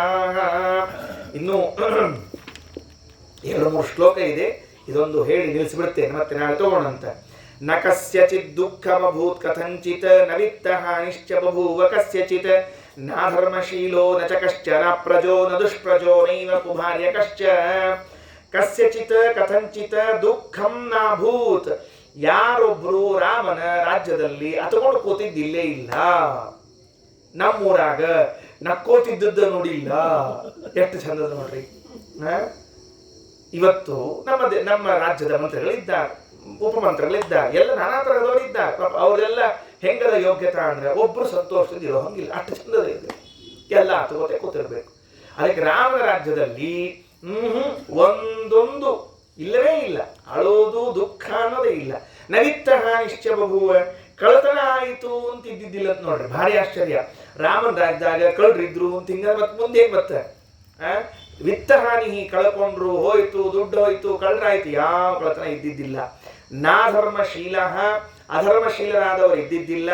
ನಚ ಕಶ್ಚನ ಅಪ್ರಜಾಹ, ಬಹಳ ಸ್ವಾರಸ್ಯ, ಯಾರಿಗೂ ಮಕ್ಕಳಾಗದೆ ಹೋಗ್ಲಿಲ್ವಂತೆ, ಎಲ್ಲರಿಗೂ ಮಕ್ಕಳಾಗಬೇಕು ಅಲ್ರಿ. ಹಾಗ್ಯಾವ ಖರೆ ಎಲ್ಲ ಚಲೋ ಮಕ್ಕಳಾಗಿರ್ಬೇಕಲ್ಲ ಅಂದ್ರೆ ನಚ ದುಷ್ಪ್ರಜಾಹ, ಕೆಟ್ಟ ಮಕ್ಕಳು ಅಂತ ಇದ್ದಿದ್ದೇ ಇಲ್ಲ. ಏನಾಶ್ಚರ್ಯ. ರಾಮನ ರಾಜ್ಯದಲ್ಲಿ ಒಬ್ಬರಿಗೂ ಸಂತಾನ ಇದ್ದಿದ್ದಿಲ್ಲ ಅಂತಿಲ್ಲ, ಎಲ್ಲರಿಗೂ ಸಂತಾನ ಇದ್ದದ್ದೇ. ಅಲ್ಲಿ ಹುಟ್ಟಿ ಬಂದಿರಬಹುದು, ಎಂಥ ಹುಟ್ಟಿ ಬಂದಿದ್ವೋ ಏನೋ ಅಂತ ತಿಳ್ಕೊಂಡ್ರೆ ಯಾರು ದುಷ್ಟ ಮಕ್ಕಳಿಲ್ಲ, ಎಲ್ಲ ಯೋಗ್ಯರಾದ ಮಕ್ಕಳೇ ಇದ್ರಂತೆ. ಅದಕ್ಕೆ ನಮ್ಮಲ್ಲಿ ನಮ್ಮ ಆಚಾರ್ಯರು ಈ ಹಿತೋಪದೇಶ ಅಂತ ಒಂದು ಬರ್ತದೆ, ಅದರಲ್ಲಿ ಶ್ಲೋಕ ಹೇಳ್ತಿರ್ಬೇಕು. ಅಜಾತ ಮೃತ ಮೂರ್ಖಾಣಂ ವರಮಾದ್ಯೋ ನಚಾಂತಿಮಃ ಸಕಲ ದುಃಖಗಳು ಆದ್ಯೋ ಅಂತಿಮಸ್ತು ಪದೇ ಪದೇ ಅಂತ. 3 ಮಂದಿ ಮಕ್ಕಳಿದ್ದಾರಂತ್ರಿ. 3 ಮಕ್ಕಳು, 3 ಟೈಪ್, 3 ಮಂದಿ 3 ಟೈಪ್. ಅಜಾತ, ಮೃತ, ಮೂರ್ಖಾಣ. ಹುಟ್ಟದೇ ಇರೋ ಮಕ್ಕಳು, ಹುಟ್ಟಿ ಸತ್ತೋದ ಮಕ್ಕಳು, ಹುಟ್ಟಿ ಸಾಯದೆ ಮೂರ್ಖ ಇರೋ ಮಕ್ಕಳು. 3 ಮಕ್ಕಳು ಬಂತು. ಯಾವುದು? ಅಜಾತ, ಮೃತ, ಮೂರ್ಖಾಣ. ಹುಟ್ಟದೇ ಇರೋ ಮಗು, ಹುಟ್ಟಿ ಸತ್ತು ಹೋದ ಮಗು, ಹುಟ್ಟಿಯೂ ಸಾಯದೆ ಮೂರ್ಖವಾಗಿರುವಂತಹ ಮಗು. ಇವರಲ್ಲಿ ಯಾವ ಶ್ರೇಷ್ಠ ಅಂದ್ರೆ ವರಂ ಆದ್ಯವು. ಮೊದಲಿಗೆ ಏನು 2 ಬಂದಾವ ನೋಡ್ರಿ. ಯಾವುದು? ಹುಟ್ಟದೇ ಇರೋ ಮಗು, ಇಲ್ಲ ಹುಟ್ಟಿ ಹೋದ ಮಗು. ನಚ ಅಂತಿಮ, ಕೊನೆಯದಲ್ಲ. ಯಾಕಂದ್ರೆ ಆದ್ಯವು ಏನದು ಅಂತಿಮಸ್ತು ಪದೇ ಪದೇ ಸಕಲ ದುಃಖಗಳು ಆದ್ಯವು. ಮೊದಲನೇ 2 ಮಕ್ಕಳು ಒಮ್ಮೆ ದುಃಖ ಕೊಡ್ತಾವಂತ, ಮಕ್ಕಳಿಲ್ಲ, ಇಲ್ಲ ಮುಗಿತಪ್ಪ ಅಷ್ಟೇ, ಇನ್ನು ಹೋದ ಇನ್ನೇನ್ ಮಾಡ್ಲಿಕ್ಕೆ ಬರ್ತದ ಅಂತ ಇಷ್ಟೇ. ಆದರೆ ಅಂತಿಮ, ಕೊನೆಯದ ನೋಡ್ರಿ, ಮೂರ್ಖ ಅನ್ನೋದು ಪದೇ ಪದೇ ದುಃಖ ಕೊಡ್ತದೆ, ಪದೇ ಪದೇ ದುಃಖ ಕೊಡ್ತದೆ. ಅದಕ್ಕೆ ರಾಮನ ರಾಜ್ಯದಲ್ಲಿ ಅಪ್ರಜಃ ದುಷ್ಪ್ರಜಃ ಯಾವ ಇಲ್ಲ, ಸುಪ್ರಜಾ. ಅದಕ್ಕೆ ಕೌಸಲ್ಯ ಸುಪ್ರಜಾ ರಾಮ ಅಂತ ಅವನಿಗೆ ಸುಪ್ರಜಾ ಅಂತ ಕರೆದದ್ದು. ಇನ್ನೊಂದು ಮಾತು ಹೇಳ್ಯಾರ್ರಿ, ನೈವ ಕುಮಾರ್ಯ ಕಶ್ಚ, ಕೆಟ್ಟ ಹೆಂಡತಿ ಇದ್ದಿದ್ದಿಲ್ಲ ಅಂತ ಹೇಳ್ಯಾರ್ರಿ. ಇದನ್ನ ನಾನು ಸೆಲೆಕ್ಟ್ ಮಾಡ್ಬೇಕಂತ ಇಟ್ಕೊಂಡಿದ್ದೆ ಆ್ಯಕ್ಚುಲಿ. ಅಂದ್ರೆ ರಾಮಾಯಣದಾಗ ಇನ್ನು ಕೆಟ್ಟ ಹೆಂಡತಿ ಅಂತ ತಿಳ್ಕೊಂಡ್ರೆ ಅದಕ್ಕೆ ಹೇಳೋಕೆ ಏನಂತ ಆಚಾರ, ಹೆಂಡತಿ ದ್ವೈವಿಧ್ಯದ ಏನು ದೈವಿಧ್ಯ, ಚಲೋ ಹೆಂಡತಿ ಕೆಟ್ಟ ಹೆಂಡತಿ ಅಂತ ಹಿಂಗೆ 2 ಹೆಂಡತಿ ಇದ್ದಾರೇನು. ಹಂಗಿದ್ರೆ ಮತ್ತೆ ಕೆಟ್ಟ ಗಂಡ ಚಲೋ ಗಂಡ ಅಂತೂ ಇರಬೇಕಲ್ಲ. ಇದ್ದೇ ಇದ್ದಾರೆ, ಎಲ್ಲ ಫೀಲ್ಡ್ಗಳಿಗೂ ಇದ್ದಾರೆ. ಕೆಟ್ಟ ಗಂಡ ಚಲೋ ಗಂಡ, ಕೆಟ್ಟ ಹೆಂಡತಿ ಚಲೋ ಹೆಂಡತಿ, ಕೆಟ್ಟ ಡಾಕ್ಟ್ರು ಚಲೋ ಡಾಕ್ಟ್ರು, ಇಲ್ಲ ಕೆಟ್ಟ ಆಚಾರು ಚಲೋ ಆಚಾರ ಇಲ್ಲಿ ಮತ್ತೆ ಎಲ್ಲ ಕಡೆಗೂ ಇದ್ದಾರೆ, ಯಾವುದ್ರಾಗಿಲ್ಲ. ಅಂದ್ರೆ ಅವತ್ತಿನ ಕಾಲದಲ್ಲಿ ಯಾವ ಹೆಂಗಸರು ಕೂಡ ಧರ್ಮ ವಿರೋಧಿಗಳಾಗಿರಲಿಲ್ಲ. ಬಹಳ ವಿಚಿತ್ರ ಇದೆ. ನಮ್ಮ ಕಡೆಯಿಂದ ಧರ್ಮ ಮಾಡ್ಲಿಕ್ಕೆ ಇವತ್ತು ಹೇಳ್ತಾ ಇರ್ಬೇಕಾದ್ರೆ ಲೋಕದಲ್ಲಿ ಇವತ್ತು ಹೇಳ್ಬೋದು, ನಮ್ಮ ಕಡೆ ಧರ್ಮ ಆಗಂಗಿಲ್ಲ, ನೀವು ತಲೆ ಕೆಡಿಸ್ಲಿಕ್ಕೆ ಹೋಗ್ಬೇಡ್ರಿ, ಅದೆಲ್ಲ ನೀವು ಯಾವುದೋ ಗೊಡ್ಡು ಪುರಾಣ, ನಿಮ್ಮವ್ ಮಾಡ್ತಿದ್ಲು ನಿಮ್ಮತ್ತಿ ಮಾಡಿ ನಮ್ಗೆ ಸಂಬಂಧದ, ನಾವು ಮಾಡೋದಿಲ್ಲ ಅಂತ ಹೇಳಿ ಬಿಡುವ ಪ್ರಸಂಗ ಉಂಟು. ಇವತ್ತು ಬಿಟ್ಟಿದ್ದಾರೆ, ಇನ್ನೂ ಬಿಟ್ಟುಕೊಟ್ಟು ಹೋಗ್ತಾರೆ. ಆದರೆ ರಾಮರಾಜ್ಯದಲ್ಲಿ ಯಾವ ಹೆಂಗಸಾಗ್ಲಿ ಯಾವ ಗಂಡಸಾಗ್ಲಿ ಧರ್ಮವನ್ನು ತ್ಯಾಗ ಮಾಡಿದ್ದು ದೋಷಯುಕ್ತರು ಅಂತ ಇದ್ದಿದ್ದಿಲ್ಲ ಅನ್ನೋ ಮಾತ್ರ ತಿಳಿಸಿಕೊಡ್ತಾರೆ.